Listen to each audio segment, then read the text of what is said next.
বিভিন্ন কবর থেকে যখন মাঝে মাঝে যখন কবর থেকে বিশাল বড় বড় ধোঁয়া বের হয়, আবার দেখবেন কবরের পাশে মাঝে দেখবেন কুকুর চিৎকার করে, হাউ ঘেউ ঘেউ করে। আবার কোন জীবজন্তু বেঁধে রাখলে দেখেন মাঝে মাঝে দেখবেন যে কবরের পাশে লাফালাফি করে। কারণ হলো কবর হলো এমন একটা জায়গা, যদি কবরের ভিতরে যদি কখনো আযাব হয়, দুনিয়ার জিন আর ইনসান, মানুষ আর জিন বাদ দিয়া যত মাখলুক আল্লাহ তাবারক তাআলা তৈরি করেছেন, প্রত্যেকটা মাখলুকেরা কবরে আযাব সচক্ষে দেখতে পায়। আর হলো কবরের আযাবের আওয়াজ তাদের কানের ভিতরে চলে যায়। এই জন্য মাঝে মাঝে দেখবেন কবরের পাশে যদি কুকুর রাখা হয়, কুকুরগুলো মাঝে মাঝে ঘেউ ঘেউ করে। এ মুসলমান ইমানদার, ও পর্দার অন্তরালের মা, কবর কিন্তু বড় কঠিন জায়গা। এজন্য আমার আল্লাহ তাবারক তাআলার পয়গম্বর পবিত্র জবানে বলেছেন, দুনিয়ার মানুষেরা শোনো, যখন মৃত্যু তোমাদের যখন পাকড়াও করবেই করবে, মৃত্যুর থেকে পলায়ন করার কোনো সামান্য পরিমাণ সুযোগ তোমাদের সামনে নাই। সুতরাং মৃত্যু আসার পূর্বে তোমাদের ঈমানের আমলটা মজবুত করো। ঈমানের আমল নিয়ে বান্দা যদি কবরে আসতে পারো, আমার আল্লাহ তাবারক তাআলা তোমার জন্য কবরের বাগান, কবরের জায়গাটাই আমার আল্লাহ তাবারক তাআলা জান্নাতের বাগান বানায় দিবে। একটু জোরে বলেন সুবহানাল্লাহ। যখন এই কথা বলার পরে আমার আল্লাহ তাআলা যখন এই ঘোষণা করেছেন, ফামান যুহজিয়া আনিন নার, জাহান্নাম থেকে বান্দা তুমি যদি বাঁচতে পারো তাহলে উদখিলা জান্নাতা ফাকাদ ফাজ, বান্দা তোমার জন্য তাহলে জান্নাত যখন প্রবেশ করবা, এটাই হলো আমার আপনার জীবনের সর্বশ্রেষ্ঠ সফলতা। কিন্তু আজকে আমার এমন একটা দুনিয়ার জমিনে আছি, যদি আমার সন্তান যদি ডাক্তার ইঞ্জিনিয়ার হয়, আমার সন্তান যদি আমেরিকা, লন্ডন, চীন, ফ্রান্স, রাশিয়া, যদি জার্মানি অবস্থান করে, তখন আমি মনে করি আমার চেয়ে বড় সফল মানুষ পৃথিবীর জমিনে আর কেউ নাই। আমার সন্তান তো আমেরিকায় থাকে, আমার সন্তান তো চীনে থাকে, লন্ডনে থাকে, ফ্রান্স থাকে, জার্মানি থাকে। এটাকে আমরা দুনিয়ার জমিনে সর্বশ্রেষ্ঠ সফলতা মনে করি। আমার আল্লাহ তাবারক তাআলা বলেছেন, দুনিয়ার মানুষেরা শুনে রাখো, দুনিয়া হলো খনস, দুনিয়া হলো আখিরাতের সামান্য একটা নমুনা। এই সামান্য হায়াত পায় বান্দা, যদি তুমি দুনিয়া যদি তুমি আঁকড়িয়ে ধরো, এই দুনিয়া আঁকড়ে ধরার মধ্য দিয়ে তোমার যদি আখিরাত নষ্ট হয়ে যায়, ওই আখিরাতে কতকাল তোমাকে থাকতে হবে দুনিয়ার কোনো মানুষ বলতে পারবে না। এই জন্য তো আমার আল্লাহ তাবারক তাআলা বলেছেন, বান্দা দুনিয়ার সফলতা বাদ দিয়ে যে ব্যক্তি আখিরাতের ময়দানে, যে ব্যক্তি জাহান্নাম থেকে বাঁচার পর জান্নাতি হইল, ফাকা উদখিলাল জান্নাতা ফাকাদ ফাজ ওয়া মাল হায়াতুদ দুনিয়া ইল্লা মাতাউল গুরুর। যে ব্যক্তি জাহান্নাম থেকে বেঁচে যে ব্যক্তি জান্নাতে ঢুকলো, সেই হলো সর্বশ্রেষ্ঠ মানুষ, সেই হলো সর্বশ্রেষ্ঠ সফলতা, সেই হলো সর্বশ্রেষ্ঠ কামিয়াবি মানুষ। আর দুনিয়ার জমিনে যা কিছু দেখো, দুনিয়ার সব কিছু হলো ধোঁকার বস্তু। চিৎকার মেরে বলেন নাউযুবিল্লাহ। যেই সন্তান তোমার জন্য, তুমি এই সন্তানে বাড়ি গাড়ি করার জন্য তুমি তোমার রাত দিন পরিশ্রম করে মেহনত করে তুমি সম্পদের প্রাচুর্য বানিয়েছো ভাই। যদি আজকে তোমার মরণ হয়, তোমার সন্তান যখন 4 বিঘা আড়াই করে যখন কবরে নিয়ে যখন 3 মুষ্টি মাটি দিয়ে চলে আসবে, কতদিন পরে সন্তান কবরের কাছে যাবে দুনিয়ার কোন মানুষ বলতে পারবে না। বলেন ঠিক কিনা? এরকম মানুষের জীবন থেকে, হায়াত থেকে যখন একটি সময় চলে যাবে, একদিন, 1 সেকেন্ড, 1 ঘন্টা চলে যাবে, সেটা আর জীবনে কোনোদিন মৃত্যুর আগ পর্যন্ত বান্দা 1 সেকেন্ড আর কোনোদিন ফিরিয়ে আনতে পারবে না। বলেন কথা ঠিক কিনা? বাদশাহ হারুনুর রশিদের জামানা চলতেছিল।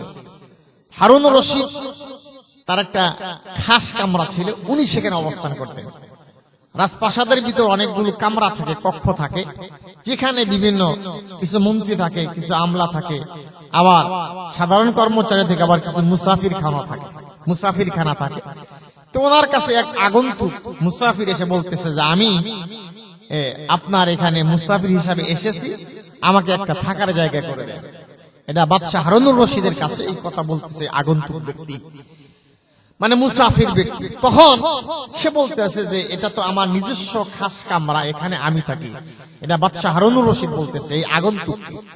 এখন তিনি বলতেছে যে, এটা আমার খাস কামরা, সুতরাং এখানে আমি থাকি, আমার থাকার জায়গা।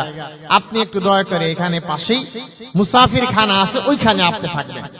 কিন্তু আগন্তুকটা আসলে ওনাকে পরীক্ষা করার জন্য বা ওনার জীবনের মূল পরিবর্তন ঘুরিয়ে দেওয়ার জন্য আল্লাহ তাবারক তাআলার পক্ষ থেকে বিশেষ নিদর্শন তার কাছে আসছিল। বলেন সুবহানাল্লাহ। যে বাদশাহ হারুনুর রশিদ, দুনিয়ার কোন জায়গায় তোমার জন্য খাস নয়, দুনিয়ার কোন জায়গায় তোমার জন্য নয়, কারণ তোমার আসল ঠিকানা হচ্ছে তোমার কবর, মিজান, হাসর, পুলসিরাত। তার মানে মৃত্যু মৃত্যুর মধ্য দিয়ে তোমার দুনিয়ার জীবনের পরিসমাপ্তি ঘটবে, আর শুরু হবে পরবর্তী জিন্দেগি। এই পরবর্তী জিন্দেগির প্রথম স্টেপ বা ধাপ হচ্ছে কবর। এই কবর মানুষ কতকাল থাকবে সেটা দুনিয়ার মানুষ গণনা করে শেষ করতে পারবে না। বলেন কথা ঠিক কিনা? এবার যখন বাদশা হারুন রশিদ বলতেছে আপনি মুসাফির খানায় যান, কিন্তু আগন্তুক বলে যে না, আমি মুসাফির খানায় যাব না, আমি এখানেই থাকি। সুবহানাল্লাহ, একটু জোরে বলেন আল্লাহু আকবার। আমি এখানেই থাকি।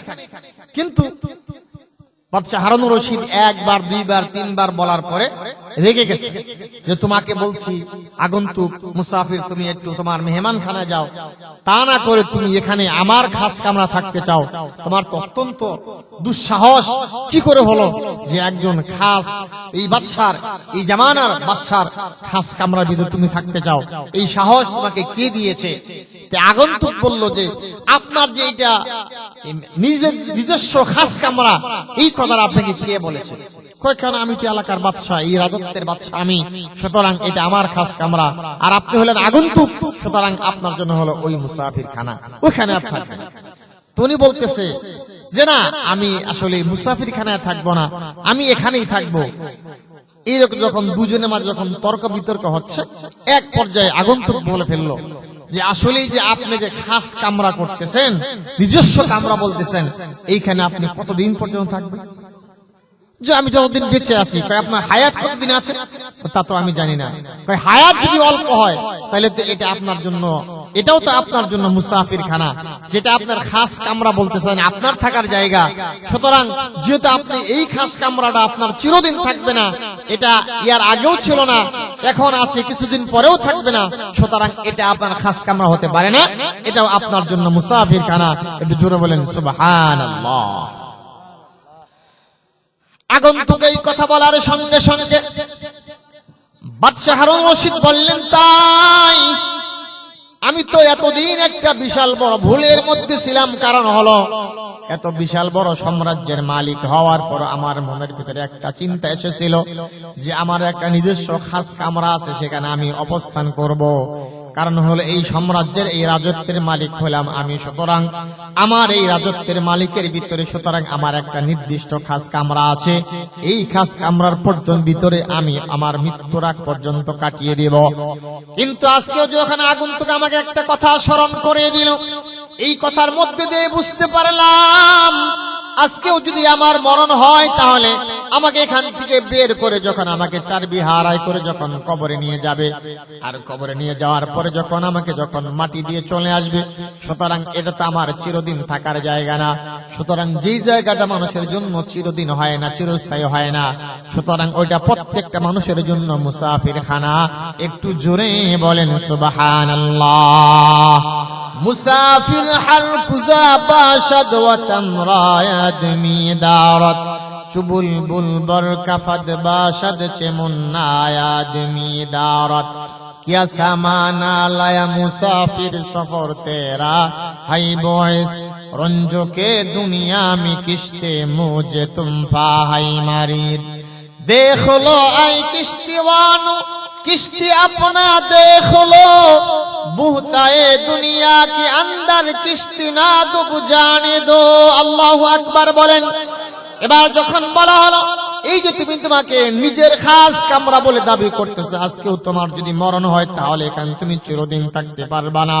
সুতরাং যেই কামরাটা তোমার জন্য চিরস্থায়ী নয়, সুতরাং এটা দুনিয়ার প্রত্যেকটা মানুষের জন্যই হলো মুসাফির খানা।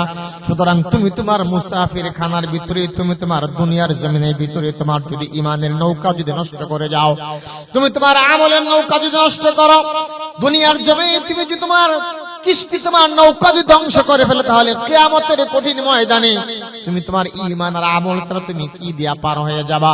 এজন্য तमाम দুনিয়ার সমস্ত মানুষ দেখবেন, দুনিয়ার মানুষেরা শোনো, তোমরা যখন দুনিয়ার জমিনে যখন যাবা, দুনিয়ার প্রত্যেকটা মানুষের জন্য আল্লাহ তাবারক তাআলা ঈমান নামক নৌকা দিয়েছেন আর আমল নামক নৌকা দিয়েছেন। এটা যদি দুনিয়ার জমিন থেকে যদি নষ্ট করে ফেলো, তাহলে পরকাল তোমার জন্য অত্যন্ত মারাত্মক কঠিন হবে। সুতরাং দুনিয়ার জমিন তুমি ঈমান আর আমলটা যদি ঠিক করতে পারো, তাহলে আমার আল্লাহ তাবারক তাআলা তোমাকে কবর থেকে পার করে মিজানে হাসর সিরাত সহ তোমাকে আমার আল্লাহ তাবারক তাআলা জাহান্নাম পার করায়া জান্নাতি মানুষ বানায় দিবে। একটু জোরে বলেন সুবহানাল্লাহ। দুনিয়ার জমিনেও যদি আমি আপনি যদি স্বল্পকালীন জিন্দেগি নিয়ে যদি আসি, এই দুনিয়ার জমিনটাও যদি আমার আপনার জন্য অত্যন্ত সুন্দর যদি হয়, তাহলে আল্লাহ তাবারক তাআলা বলেছেন, দুনিয়ার মানুষেরা শোনো, এই দুনিয়ার জমিনে সামান্য হায়াত দিয়েই তো আমি আল্লাহ তাবারক তাআলা প্রত্যেকটা মানুষকে পাঠিয়ে দিয়েছি। সুতরাং বান্দা দুনিয়ার জমিনে যে যত বেশি নেক আমল করবা, আমি আল্লাহ তাবারক তাআলা তার ঈমান ও আমলের বদলতে জান্নাতের ভিতরে একটা উঁচু মাকাম তৈরি করে দিয়ে বলেন সুবহানাল্লাহ। এই দুনিয়ার জমিনে কিন্তু মানুষের ভিতরে বিভিন্ন ক্যাটাগরি আছে। এই যে সামনে আগামী সংসদ নির্বাচন হবে, এই জায়গার ভিতরে দেখবেন 300 সদস্য হবে, যারা মেম্বার অফ পার্লামেন্ট, যারা সংসদ সদস্য, তার মানে এমপি হয়ে যখন তারা সংসদে প্রবেশ করবে, এই 300 লোকের ভিতরে সবাই কিন্তু সবাই কিন্তু এমপি মন্ত্রী হবে না, সবাই শুধুমাত্র এমপি হবে, কিন্তু মন্ত্রী কিন্তু সকলেই হবে না। এখান থেকে একজন মন্ত্রী হবে, আরেকজন প্রতিমন্ত্রী হবে, আরেকজন হয়তো উপমন্ত্রী হবে, অথবা আরেকজন রাষ্ট্রপতির চেয়ারপারসন হবে, অথবা একজন রাষ্ট্রপ্রধান হবে। কিন্তু শর্ত হলো আগে সকলকে এমপি হতে হবে, এমপি হওয়া হলো শর্ত। সুতরাং এমপি যদি কোনো ব্যক্তি হতে পারে, তার জন্য সকল দরজাগুলো তার মানে সে এমপি হওয়ার পরে মন্ত্রী হতে পারবে, প্রতিমন্ত্রী, উপমন্ত্রী, এমনকি রাষ্ট্রপতি হওয়া পর্যন্ত শুরু করে এমনকি সে রাষ্ট্রপ্রধান হইতে পারে। বলেন কথা ঠিক কিনা? কিন্তু এমপি যদি বান্দা না হইতে না পারে, তাহলে তার জন্য মন্ত্রী হওয়া কখনো সম্ভব নয়। এ মুসলমান ইমানদার ও পর্দার অন্তরালের মা, এই দুনিয়ার জমিনেও যদি সামান্য একটা জায়গার ভিতরে যদি কিছু মানুষের ভিতরে অনেকগুলো ক্যাটাগরি হয়, যদি এরকম স্টেপ বাই স্টেপ হয়, আমার আল্লাহ তাবারক তাআলা বলেছেন, তামাম দুনিয়ার মানুষেরা শুনে রাখো, আমি আল্লাহ তাবারক তাআলা দুনিয়ার প্রত্যেকটা মানুষের জন্য জান্নাত তৈরি করেছি। আর জান্নাতের ভিতরে আমি আল্লাহ তাবারক তাআলা একটা নয়, দুইটা নয়, গুনে গুনে আমি আল্লাহ তাবারক তাআলা 8টা জান্নাত তৈরি করেছি। বলেন সুবহানাল্লাহ। জান্নাতের ভিতরে প্রত্যেকটা স্থান কিন্তু এক নয়, এই জান্নাতের ভিতরেও তো আল্লাহ তাবারক তাআলা বিভিন্ন ক্যাটাগরি করেছেন। কারণ হলো বান্দাকে আল্লাহ তাবারক তাআলা তার ঈমান ও আমলের বিনিময়ে বদলতে জান্নাতের মালিক বানিয়ে দেবে। সুতরাং জান্নাতের ভিতরে সর্বশ্রেষ্ঠ জান্নাত হলো আমার আল্লাহ তাবারক তাআলা যাকে জান্নাতুল ফেরদৌস বলে ঘোষণা করেছেন। এইজন্য পয়গম্বর আরবি সাল্লাল্লাহু আলাইহি সাল্লাম বলেছেন, আমার দুনিয়ার সকল উম্মতরা, তোমরা যখন আমার আল্লাহ তাবারক তাআলাকে যখন জান্নাতের জন্য দোয়া করবা, তোমরা সকলে জান্নাতুল ফেরদৌসের জন্য দোয়া করবা। কারণ হলো ওটা আমার আল্লাহ তাবারক তাআলা আরশে আজিম বরাবর তার নিচে জান্নাতুল ফেরদৌস স্থাপন করেছেন। একটু চিৎকার মেরে বলেন সুবহানাল্লাহ। এজন্য আল্লাহ তাবারক তাআলা বলেছেন, বান্দারে এই জান্নাতের ভিতরেও যদি আমার আল্লাহ তাবারক তাআলা যদি বিভিন্ন ক্যাটাগরি তৈরি করে থাকেন, দুনিয়ার প্রত্যেকটা মানুষেরা শুনে রাখো, আমার আল্লাহ তাবারক তাআলা তাহলে এই দুনিয়ার ভিতরে যে ব্যক্তি যার ঈমান যত বেশি মজবুত হবে, যার আমল যত মজবুত হবে, যার আমলের পরিমাণ যত বেশি হবে, আমার আল্লাহ তাবারক তাআলা এই আমলের বিনিময়ে বান্দাকে জান্নাতের ভিতরে তুলতে তুলতে সবার উপরে পৌঁছে দিবেন। একটু চিৎকার মেরে বলেন সুবহানাল্লাহ। এবার যখন বাচ্চা হারুন রশিদকে যখন এই কথা বলা হলো, বলার পরে বাচ্চা হারুন রশিদ তখন ভুল ভেঙে গেল, বলো ভাই, আমি তো জীবন ভর এটা চিন্তা করেছি, এটা আমার খাস কামড়, এখানে আমি মৃত্যুর আগ পর্যন্ত এখানে যদি এটা আমার নির্দিষ্ট হয়ে থাকে তাহলে, কিন্তু যদি আজকেও যদি আমার মরণ হয় তাহলে এটা আমার জন্য চিরস্থায়ী হলো না।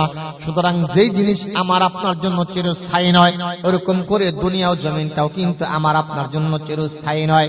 ওই যে কিছুক্ষণ আগে আমার একজন ভাই বলে গেল, গত বছর এমন কিছু মানুষ এইখানে কিন্তু বসে বসে কিন্তু কোরআনের কথাগুলো ওয়াজ মাহফিলে শুনেছিল, কিন্তু 1 বছর যেদিন যদি তারাও কিন্তু আজকে কবর পথের যাত্রী হয়েছে। বলেন কথা ঠিক কিনা?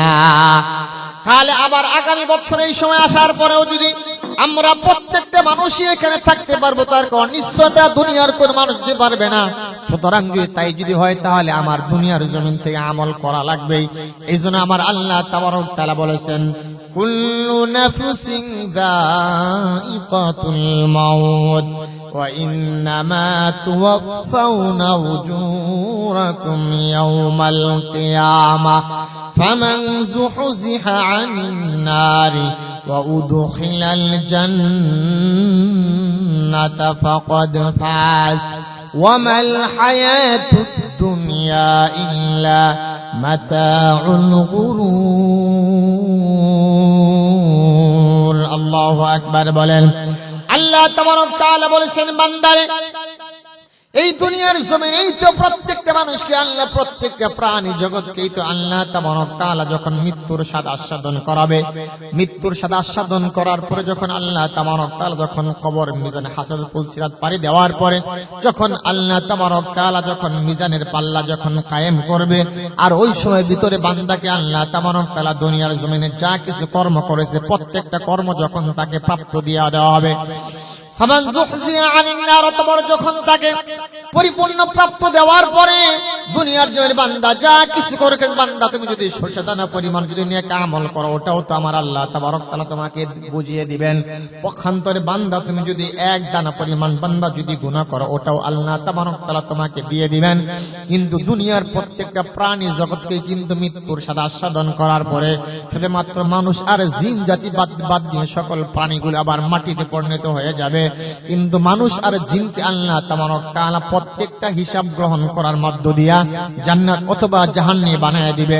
বান্দা যদি নেক আমল করে বান্দা তুমি জান্নাতি, পক্ষান্তরে বান্দা যদি গুনাহ করে বান্দা তুমি জাহান্নামী। এজন্য বান্দা তুমি কোন আমলটা করবা, এজন্য আল্লাহ তাবারক তাআলা বলেছেন, ফামান যুহজিয়া আনিন নার, সুতরাং যে ব্যক্তি মৃত্যুবরণ করার পর আল্লাহ তাবারক তাআলা যখন তার আমলনামা দেওয়ার পরে যে বান্দাকে আল্লাহ তাবারক তাআলা জাহান্নাম থেকে বাঁচায় দিল, ওটাই হলো সফল প্রাপ্ত বান্দা। অর্থাৎ ওটাই বান্দা, ওই বান্দাটা হলো সর্বশ্রেষ্ঠ বান্দা। আর ওটা হলো সর্বশ্রেষ্ঠ বান্দা এই জন্য হলো, কারণ হলো বান্দাকে আমার আল্লাহ তাবারক তাআলা জাহান্নাম থেকে বাঁচায়া জান্নাতে প্রবেশ করায় দিল। একটু জোরে বলেন সুবহানাল্লাহ। বেহেশতা যা কে আজারে নবাশো, কাসে রাবা কাসে গারে নবাশো, ইয়া ইলাহি মুঝসে মুঝকো দূর কর, তাকে দেখো মুঝ में तुझको एक नजर, जन्नत दो ज़ोखों से या रब क्या करो, आरज़ू है मैं तुझे देखा करो, ला इलाहा इल्लल्लाह, तो मोहब्बत ला इलाहा, आवाज करे तो ला इलाहा।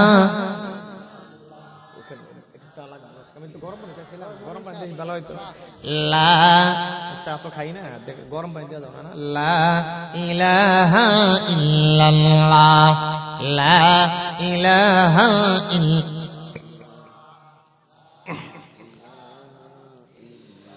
যারা সে হরদম বগুয়দ আল্লাহু,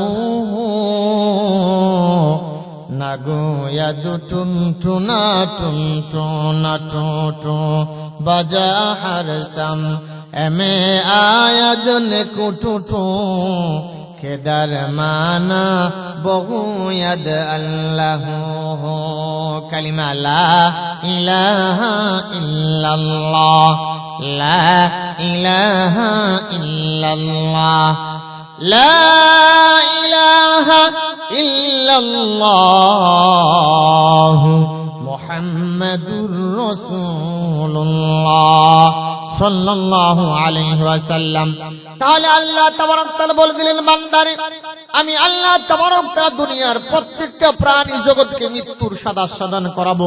মৃত্যুর স্বাদ গ্রহণ করার পরে বান্দাকে যখন আমি আল্লাহ তাবারক তাআলা দুনিয়ার জমিনে যা কিছু করেছে ওটা আমার আল্লাহ যখন তাদেরকে পরিপূর্ণ যখন দিয়ে দেওয়া হবে, পরিপূর্ণভাবে দিয়ে দেওয়ার পরে যখন বান্দাকে জাহান্নাম থেকে বাঁচিয়ে দেওয়া হবে, তার মানে যে বান্দাটাকে আমার আল্লাহ তাবারক তাআলা যখন জাহান্নাম থেকে পরিত্রাণ দিবেন ওটাকেই বলা হয়েছে ফাকাদ ফাজ ওয়া উদখিলাল জান্নাতা ফাকাদ ফাজ। জাহান্নাম থেকে বাঁচানোর অর্থ হলো বান্দাকে যখন জান্নাতে আল্লাহ তাবারক তাআলা যখন ঢুকিয়ে দিবেন, যে ব্যক্তি জান্নাত প্রাপ্ত হলো সেটাই হলো জীবনের সর্বশ্রেষ্ঠ সফলতা।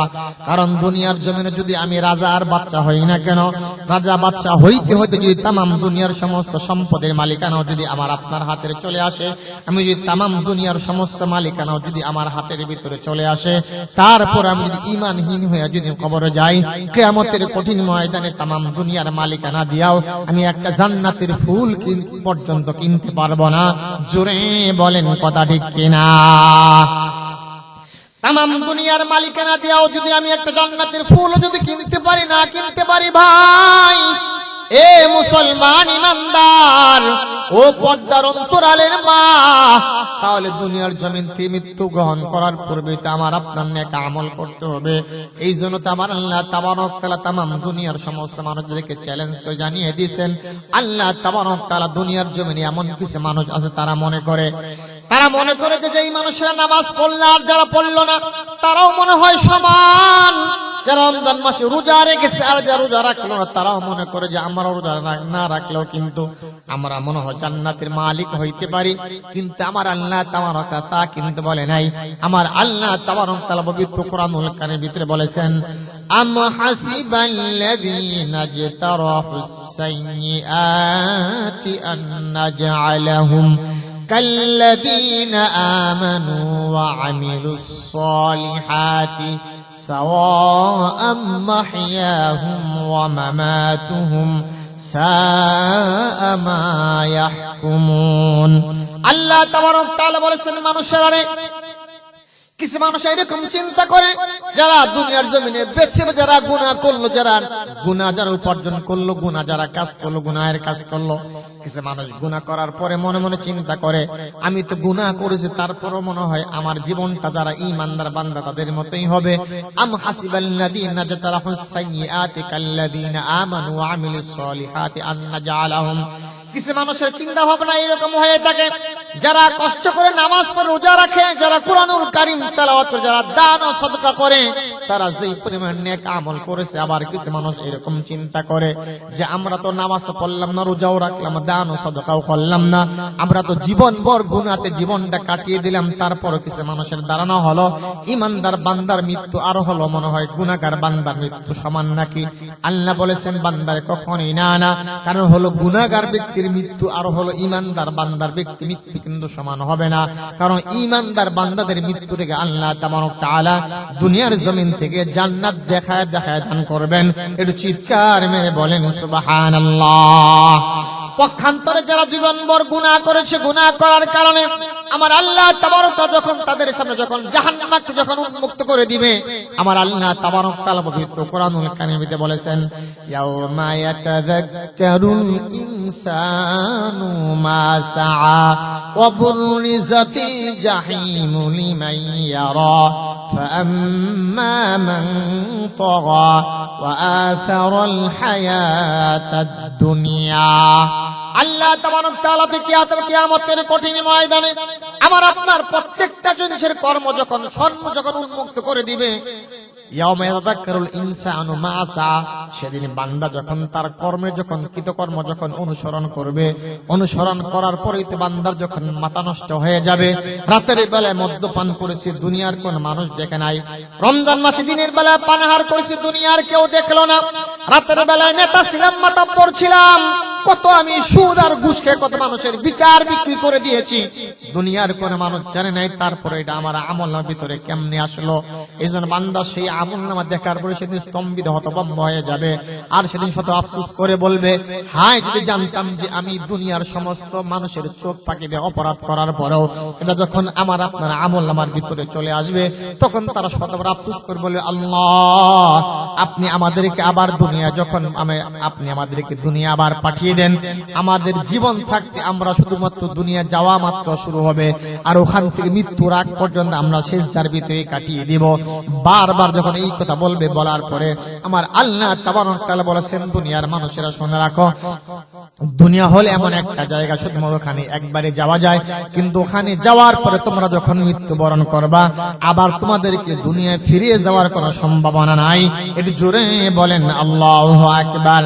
এই কথা বলার পরে যখন তারা চিন্তা করবে, বলবে, আল্লাহ দুনিয়াতে যদি আমি সম্পূর্ণ জানতাম আর যদি বুঝতাম, তাহলে আজকে এই কঠিন পরিস্থিতির মধ্যে বান্দা যখন তারা আমলনামা দেখার পরে যখন বলবে, ইয়াউমা ইয়াতাযাক্কারুল ইনসানু মা সাআ ওয়া বুরিজাতিল জাহিমু লিমান ইয়ারা, যখন তার সামনে যখন জাহান্নাম আনা হবে, জাহান্নাম দেখার পরে বান্দার কলিজা পর্যন্ত শুকিয়ে যায়। বান্দার কলিজা শুকানোর পরে বান্দা যখন পানি পানি বলে চিৎকার মারবে, আমার আল্লাহ তাবারক তাআলা পবিত্র কোরআনের ভিতরে ঘোষণা করেছেন, ওয়া নাসুকুল মুজরিমিনা ইলা জাহান্নামা বিরদা। জাহান্নামীরা যখন জাহান্নামে যাবে, যাওয়ার পরে অথবা জাহান্নাম দেখার সঙ্গে সঙ্গে বান্দার কলিজা যখন শুকিয়ে যাবে, তখন বান্দা পানি পানি বলে চিৎকার মারবে। তখন তাদেরকে যখন ফুটন্ত উত্তপ্ত ফুটন্ত গরম পানি পান করানো হবে, ওই পানি পান করার সঙ্গে সঙ্গে বান্দার কলিজা জ্বলে যাবে। নাভি পচা নারী বুড়িগুলো যখন তার দেহ থেকে গলে গলে তখন তার পিছনের রাস্তা দা বের হয়ে যাবে। জোরে বলেন নাউজুবিল্লাহ। কারণ হলো দুনিয়ার জমিনে তারা কি করেছিল?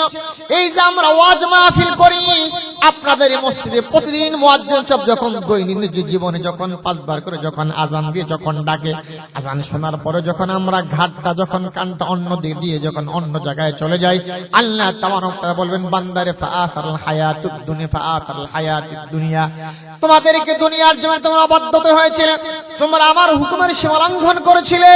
তোমার চোখের সামনে আজান হতো, তোমার কর্ণকুহরে তোমার বাড়ির সামনে মসজিদ থাকার পর দৈনন্দিন জীবনে মুয়াজ্জিন সাহেব যখন 5 বার আজান দিছে, আজান শোনার পর বান্দা তুমি যখন মসজিদ তোমার মুখ আর চেহারা যখন অন্যদিকে ফিরে যখন চলে গিয়েছো, এই যে আমার হুকুম পাওয়ার পর যখন তুমি সীমা লঙ্ঘন করেছো, আর আজকে এই সীমা লঙ্ঘন করার কারণে আমি আল্লাহ তাবারক তাআলা তোমাকে জাহান্নামে বানায় দিব। একটু চিৎকার মেরে বলেন নাউজুবিল্লাহ। এই জন্য কখনো আমরা এই চিন্তা করতে পারবো না। কারণ হলো আমরা কিভাবে এই চিন্তা করব, একজন ইমানদার মৃত্যু যেইভাবে সুন্দরভাবে হবে, একজন গুনাহগার মৃত্যু কিন্তু এইভাবে কোনোদিন হতেই পারবে না। কারণ হলো এই জন্য দুনিয়ার মানুষেরা মনে করে যে আমরা রোজা রাখি, নামাজ পড়ি, হজ করি, যাকাত দিতে হলে আমাদের ইমানটা মজবুত আছে। এটা তো অবশ্যই চিরন্তন সত্য কথা। পক্ষান্তরে যারা গুনাহ করে জীবনটা অতিবাহিত করে দিলে তারাও মনে করে আমাদের মৃত্যুটাও জানি ভালো দিনে হয়, আমাদের মৃত্যুটাও জানি ভালো দিনে হয়, আমাদের মৃত্যুটা রমজান মাসে হয়। তারা কিন্তু দেখেন এই যে জীবনভর গুনাহ করার পরে তারা কিন্তু ঈমান নিয়ে কিন্তু মৃত্যুর আশা করে তারা, এবং ভালো একটা দিনে মৃত্যুর আশা করে, এবং তারাও কিন্তু জান্নাতের মালিক হইতে চাও। কিন্তু আমার আল্লাহ তাবারক তাআলা বলেছেন বান্দারে কখনোই সম্ভব হবে না। তোমাদের ধারণা হলো কত নিকৃষ্ট। কারণ হলো একজন ইমানদার বান্দার মৃত্যু আর একজন হলো বেঈমানের মৃত্যু জীবনেও কোনোদিন সমান হবে না। চিৎকার মেরে বলেন কথা ঠিক কিনা? গুনাহ যদি আমি আপনি জীবনেই করে ফেলি, এই দুনিয়ার জমিনে এমন কোন মানুষ নাই, প্রত্যেকটা মানুষকে আমার আল্লাহ তাআলা যখন হিসাব গ্রহণ করবেন, হিসাব দেওয়ার পরে তো বান্দার জান্নাত অথবা জাহান্নাম নির্ধারণ হয়ে যাবে। এখান থেকে ছোট্ট একটা দৃষ্টান্ত দিলে আমি আপনি বুঝতে পারবেন। এই যে দুনিয়ার জমিনে পয়গম্বর আরবি সাল্লাল্লাহু আলাইহি সাল্লাম বলেছেন, আল কবরু রাউযাতুম মিন রিয়াদিল জান্নাহ আও হুফরাতুম মিন হুফারিন নার। পয়গম্বর বলেছেন এই বান্দারে, এই দুনিয়ার জমিন থেকে মানুষের যখন মৃত্যু হবে, হওয়ার পরে বান্দা জান্নাত অথবা জাহান্নাম হবে, বান্দার কবরটা জান্নাতের বাগান হবে অথবা জাহান্নামের গর্ত হবে। এই জান্নাত আর জাহান্নামের গর্তের ভিতরে ব্যবধান দেখানোর জন্য আল্লাহ তাবারক তাআলা তো মাঝে মাঝে দুনিয়ার মানুষকে সতর্ক করে দেন, দুনিয়ার মানুষেরা শোনো, আমি আল্লাহ তাবারক তাআলা এই পৃথিবীতে আমরা কত শুনলাম, এই বাংলাদেশে অসংখ্য উদাহরণ আছে। বিভিন্ন কবর থেকে যখন মাঝে মাঝে কবর থেকে বিশাল বড় বড় ধোঁয়া বের হয়, আবার দেখবেন কবরের পাশে মাঝে দেখবেন কুকুর চিৎকার করে, হাউ কে ঘেউ ঘেউ করে, আবার কোন জীবজন্তু বেঁধে রাখলে দেখেন মাঝে মাঝে দেখবেন যে কবরের পাশে লাফালাফি করে। কারণ হলো কবর হলো এমন একটা জায়গা, যদি কবরের ভিতরে যদি কখনো আযাব হয়, দুনিয়ার জিন আর ইনসান, মানুষ আর জিন বাদ দিয়া যত মাখলুক আল্লাহ তাবারক তাআলা তৈরি করেছেন, প্রত্যেকটা মাখলুকেরা কবরে আযাব সচক্ষে দেখতে পায়, আর হলো কবরের আযাবের আওয়াজ তাদের কানের ভিতরে চলে যায়। এই জন্য মাঝে মাঝে দেখবেন কবরের পাশে যদি কুকুর রাখা হয়, কুকুরগুলো মাঝে মাঝে ঘেউ ঘেউ করে। এ মুসলমান ইমানদার, ও পর্দার অন্তরালের মা, কবর কিন্তু বড় কঠিন জায়গা। এই জন্য আমার আল্লাহ তাবারক তাআলার পয়গম্বর পবিত্র জবানে বলেছেন, দুনিয়ার মানুষেরা শোনো, যখন মৃত্যু তোমাদের যখন পাকড়াও করবেই করবে, মৃত্যুর থেকে পলায়ন করার কোনো সামান্য পরিমাণ সুযোগ তোমাদের সামনে নাই। সুতরাং মৃত্যু আসার পূর্বে তোমাদের ঈমানের আমলটা মজবুত করো। ঈমানের আমল নিয়ে বান্দা যদি কবরে আসতে পারো, আমার আল্লাহ তাবারক তাআলা তোমার জন্য কবরের বাগান, কবরের জায়গাটাই আমার আল্লাহ তাবারক তাআলা জান্নাতের বাগান বানায় দিবে। একটু জোরে বলেন সুবহানাল্লাহ। যখন এই কথা বলার পরে আমার আল্লাহ তাআলা এখানে ঘোষণা করেছেন, ফামান যুহজিয়া আনিন নার, জাহান্নাম থেকে বান্দা তুমি যদি বাঁচতে পারো তাহলে উদখিলা জান্নাতা ফাকাদ ফাজ, বান্দা তোমার জন্য তাহলে জান্নাত যখন প্রবেশ করবা এটাই হলো আমার আপনার জীবনের সর্বশ্রেষ্ঠ সফলতা।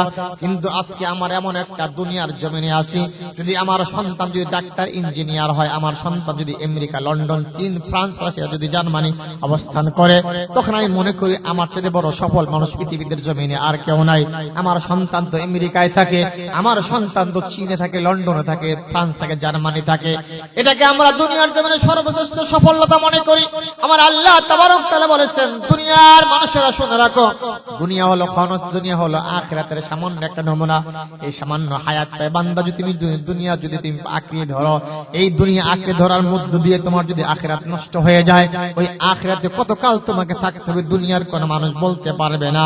এই জন্য তো আমার আল্লাহ তাবারক তাআলা বলেছেন, বান্দা দুনিয়ার সফলতা বাদ দিয়ে যে ব্যক্তি আখিরাতের ময়দানে যে ব্যক্তি জাহান্নাম থেকে বাঁচার পর জান্নাতি হইল, ফাকা ওয়া উদখিলাল জান্নাতা ফাকাদ ফাজ ওয়া মাল হায়াতুদ দুনিয়া ইল্লা মাতাউল গুরুর।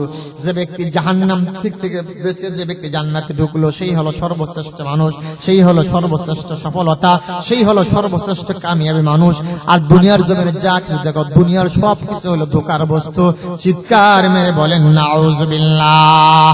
যেই সন্তান তোমার জন্য, তুমি এই সন্তানে বাড়ি গাড়ি করার জন্য তুমি তোমার রাত দিন পরিশ্রম করে মেহনত করে তুমি সম্পদের প্রাচুর্য বানিয়েছো ভাই, যদি আজকে তোমার মরণ হয়, তোমার সন্তান যখন 4 বিঘা আড়াই করে যখন কবরে নিয়ে যখন 3 মুষ্টি মাটি দিয়ে চলে আসবে, কতদিন পরে সন্তান কবরের কাছে যাবে দুনিয়ার কোন মানুষ বলতে পারবে না। বলেন ঠিক কিনা?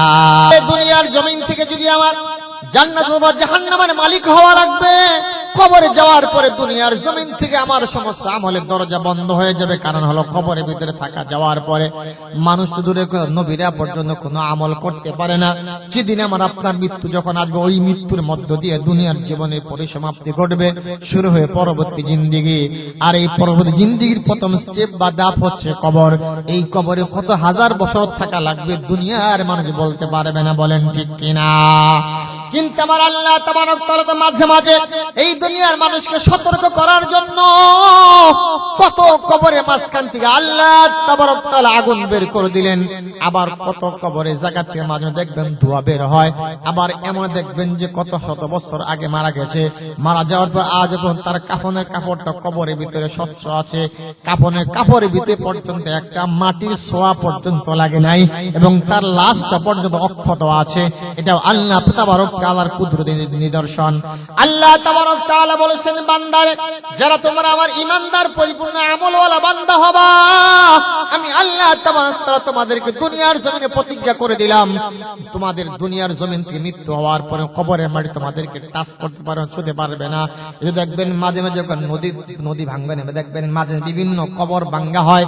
এই কবর ভাঙ্গা পর হওয়ার পরে দেখবেন যে কত শত বছর আগে মনে হয় একটা মানুষ মৃত্যুবরণ করেছে, যে 100 বছর আগে মৃত্যুবরণ করার পর যেই কাফনের কাপড় দিয়ে তাকে মাটি দেওয়া হয়েছিল, আজও সেই কাফনের কাপড়টা এরকম চির নতুন হয়ে আছে। একটু চিৎকার মেরে বলেন সুবহানাল্লাহ। তাহলে আল্লাহ যদি এই জিনিসটা দেখাইতে পারে, এই যে মাত্র কিছুদিন আগে বাংলাদেশের ভিতরে একটা মারাত্মক কঠিন ভূমিকম্প হয়েছিল, রিক্টার স্কেলে যেটার মাত্রা ছিল 5.7, এটা বাংলাদেশে না পৃথিবীর বিভিন্ন রাষ্ট্রে যদি হতো, কত হাজার হাজার মানুষ যখন মৃত্যুবরণ করত। কিন্তু আমার আল্লাহ তাবারক তাআলা মনে হয় সোনার বাংলাটাকে আল্লাহ তাবারক তাআলা যখন আল্লাহ পাকের খাস রহমত দ্বারা অসংখ্য হাফিজ, অসংখ্য উলামায়ে কেরামের মাধ্যমে, এমনও হতে পারে একজন ওলি আউলিয়ার মাধ্যমে আমার আল্লাহ তাবারক তাআলা এত ঘন বসে দিয়ে একটা এলাকার ভিতরে রিক্টার স্কেলে যার মাত্রা ছিল 5.7, এত মারাত্মক কঠিন ভূমিকম্প হওয়ার পরেও বাংলার জমিনটাকে আমার আল্লাহ তাবারক তাআলা সুসংহত রেখেছেন। একটু চিৎকার মেরে বলেন সুবহানাল্লাহ। हकीकत से तू दुनिया बेखबर है, दुनिया की नुमाइश पर नजर है। नमी गोयम के आज दुनिया जुदा बाश, बहर कारे के बाशी बा खुदा बाश। सिस्ते दुनिया आज खुदा गाफिल बुदान, नेकमाशुन कुरह फर जिंदो जान। अल्लाहु আকবার বলেন।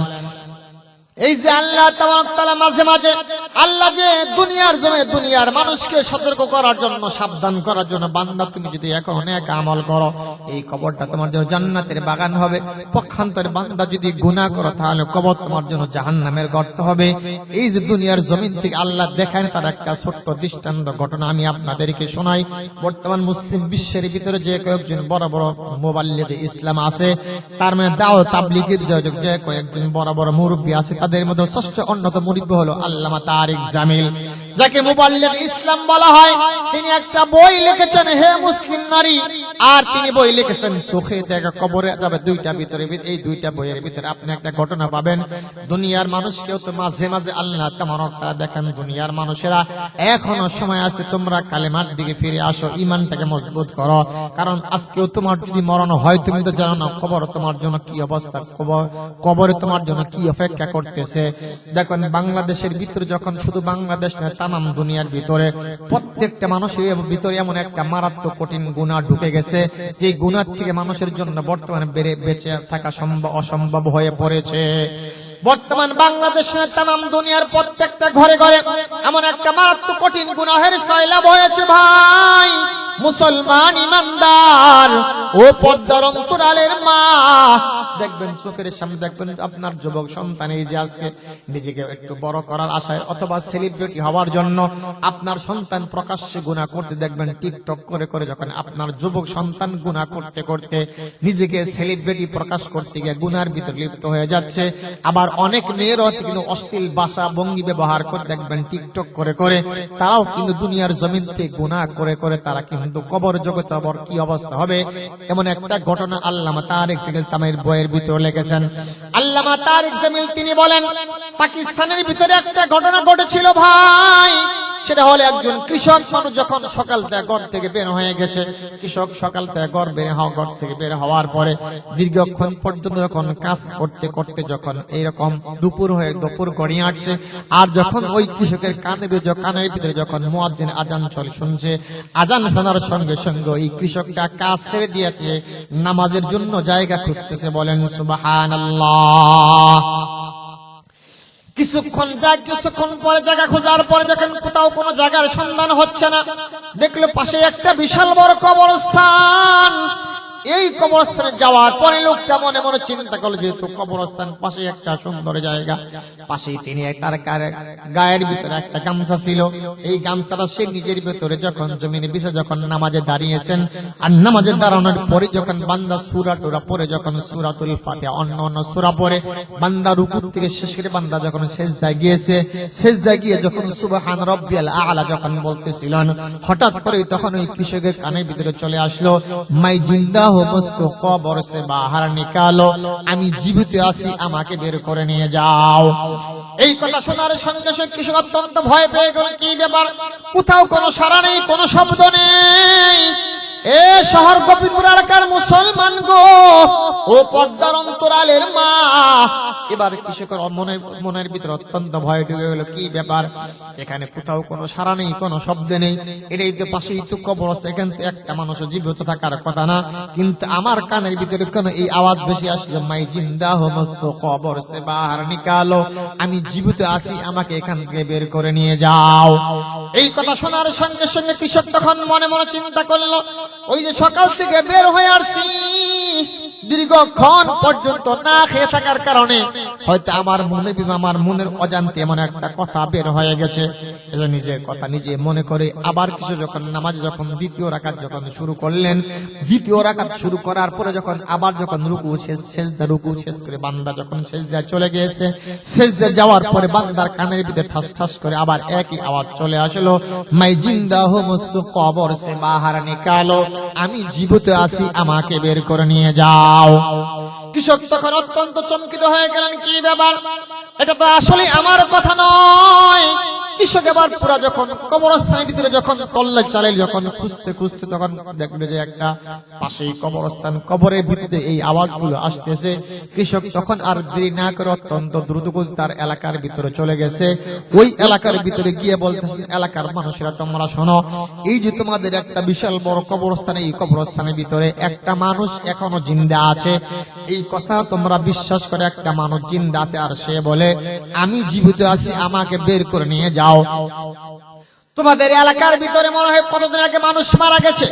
এই কথা বলার সঙ্গে এলাকার মানুষেরা বলল, তুমি কি পাগল হয়েছো রে, তুমি কি পাগল হয়েছো নাকি? কারণ হলো আজ থেকে প্রায় 2-3 মাস হলো, এই 2-3 মাসের ভিতরে আমাদের এলাকার ভিতরে একটা মানুষ মৃত্যুবরণ করে নাই, সুতরাং মনে হয় তুমি পাগল হয়ে যার কারণে তুমি এই কথা শুনছ। তখন কৃষক বলল, যদি তোমরা যদি আমার কথা বিশ্বাস না করো, তোমরা সকলে আমার সঙ্গে মিলেও তোমাদের চলো কবরস্থানে যাই। তখন এই কথা বলার সঙ্গে সঙ্গে এলাকার মানুষরা তার পিছনে পঙ্গপালের মতো ছুটতে লাগলো। পঙ্গপালের মধ্যে ছুটার পরে যখন কবরস্থান যখন চলে আসলো, আসার পরে সকলেই শুনলো, মাই জিন্দা হো মুসকো কবর সে বাহার নিকালো, আমি জীবিত আছি, আমাকে এখান থেকে বের করে নিয়ে যাও। এই কথা যখন সকলেই শুনলো, শোনার পরে সকলে স্তম্ভিত আশ্চর্য হয়ে গেল, কি ব্যাপার, আজ থেকে 2-3 মাস হলো আমাদের এলাকার ভিতরে একটা মানুষ মৃত্যুবরণ করে নাই, কিন্তু কিভাবে সম্ভব যে আজ এই কবরের ভিতরে একটা মেয়ে মানুষ জিন্দা আছে? সুতরাং এখন তো আমরা এই কবরটা পুনরায় খনন করে দেখবো, তারও তো সুযোগ নেই, আমরা তো আলেম না, আমরা তো মাসআলা জানি না। সুতরাং তোমরা আবার গ্রামের ভিতরে যাও, আলেমদেরকে ডেকে তাদের কাছ থেকে মাসআলা শোনা তোমরা আসো। আবার সকল লোক এলাকার ভিতরে চলে গেল। চলে যাওয়ার পরে যখন মাসআলা জিজ্ঞাসা করলো, হুজুর আমাদের এই কবরস্থানের ভিতরে একজন মেয়ে মানুষ মনে হয় জীবিত আছে কবরের ভিতরে, কারণ হলো কতদিন আগে মেয়েটা মৃত্যুবরণ করেছে আমরা বলতে পারবো না, কিন্তু আমরা দিব্যি মনে হয় কিছুক্ষণ আগেই শুনে আসলাম। হুজুর আপনি যদি একটু অনুমতি জ্ঞাপন করতে বা যদি মাসআলা দেন, আমরা আবার কবরটা পুনরায় খনন করে দেখতে চাই। হুজুর যখন বললেন, ঠিক আছে তাহলে তোমরা শোনো, শুধুমাত্র সামান্য কিছু কবরটা খনন করার পরে যখন কয়েকটা টান দিয়ে যখন বাঁশ লাঠি যখন তোলার পরে যখন কবরের ভিতরে কি হচ্ছে তোমরা যদি দেখতে পাও, দেখার পরে কবর যেরকম ছিল আবার পুনরের মতো তোমরা কবরটা সেই রকম করে দিবা। জোরে বলেন সুবহানাল্লাহ, লা ইলাহা ইল্লাল্লাহ, তো মুহাব্বতে লা ইলাহা। আপনাদের কষ্ট হচ্ছে, কথা বুঝতেছেন না আপনারা? খারাপ লাগতেছে? লা ইলাহা ইল্লাল্লাহ। এলাকা থেকে যে কোনো একটু খালি আদা লবণ দিলে আমার জন্য খুব ভালো হয়।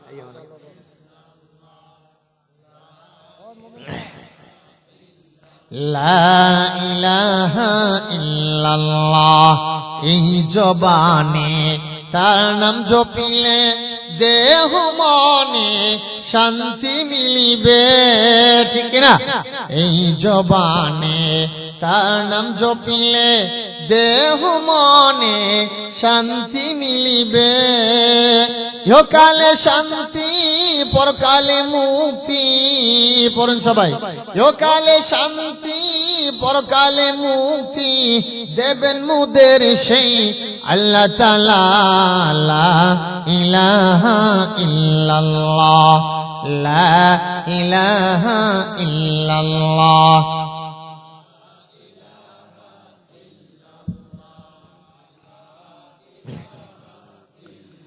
লা ইলাহা ইল্লাল্লাহ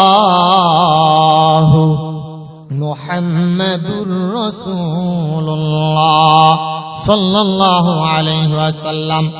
আবার যখন সকল লোকরা যখন কবরস্থানে চলে আসলো, কবরস্থানে আসার পর ধীরে ধীরে যখন সেই কবরটা যখন পুনরায় যখন একসাথে যখন মাটিগুলো সরাইতে লাগলো, এবার যখন মাটিগুলো সরানোর কিছুক্ষণ সরানোর পরে যখন 2-3টা যখন আমরা ডাওয়াত বলি বা বাস বলি, এরকম 2-3-4টা বাস যখন কবর থেকে যখন টান্ডা তুলে যখন বের করা হয়েছে, আর সেখানে একটা মারাত্মক কঠিন ঘটনা দেখতে বলো, যে একজন যুবতী কন্যা সন্তান সেই জায়গার কবরের ভিতরে উলঙ্গ অবস্থায় বসে আছে, চিৎকার মেরে বলেন নাউজুবিল্লাহ। এই দৃশ্য দেখার পরে মেয়েটা বলল, ভাই তোমরা কারা আছো, আমাকে একটা তোমরা কাপড় দাও যেন আমি আমার দেহটাকে আবৃত করতে পারি। এই কথা যখন বললেন, বলার কারণে যখন সকলেই মিলে যখন একটা তাকে কাপড় দেওয়া হলো অথবা চাদর দেওয়া হলো, ইতিহাসের কিতাবে লেখা, এই যে বইটার কথা আমি বললাম চোখে দেখা কবরের আযাব, এখান থেকে আমি নিজে অধ্যয়ন করেছি, আমি নিজে পড়েছি ঘটনাটা। এবার যখন মেয়েটাকে যখন একটা কাপড় বা চাদর দেওয়া হলো, তার দেহটা আবৃত করে কবর থেকে লাফদা দৌড় দিয়ে এক দৌড়ে একটা ঘরের ভিতরে ঢুকে পড়েছে, আর পিছনে পিছনে সকলে দৌড়িয়ে যাচ্ছে।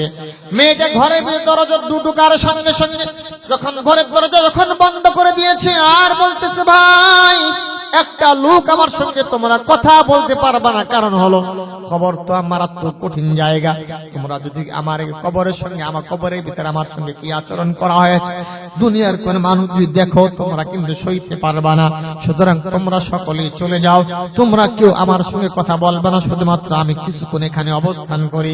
এই কথা যখন বলছেন, বলার পরে এলাকার বিরুদ্ধে কয়েকজন শক্তিশালী যুবক মানে দুঃসাহসী যুবক মানুষ বলল, বোন তোমার কবরে তোমার সঙ্গে কি আচরণ করা হয়েছে আমরা স্বচক্ষে সেটা দেখতে চাই এবং শুনতে চাই, তুমি একটু মেহেরবানি করে কবরের কথাগুলো তুমি আমাদের কাছে বলো। মেয়েটা বলল, কিছুতেই সম্ভব না, কারণ হলো তোমরা যদি আমাকে দেখো তোমাদেরকে কন্ট্রোল করতে পারবা না, তোমরা মুহূর্তের ভিতরে তোমরা জ্ঞান শূন্য তোমরা হার্ট অ্যাটাক করে মারা যাইতে পারো, কারণ কবর বড় মারাত্মক কঠিন জায়গা আমার জন্য, সুতরাং তোমরা এখান থেকে চলে যাও। কিন্তু দেখবেন তারপর দেখবেন কিছু লোকেরা বলল, বোন তোমার কোনো ভয় নাই, কোনো চিন্তা নাই, আমার অত্যন্ত সাহসী যুবক তুমি, তোমাকে দেখার পরে তোমার সমস্ত কথাগুলো শুনতে আমরা রাজি আছি, প্রস্তুত আছি, সুতরাং কবরে তোমার জন্য কি হয়েছে তুমি একটু মেহেরবানি করে আমাদের কাছে বলো।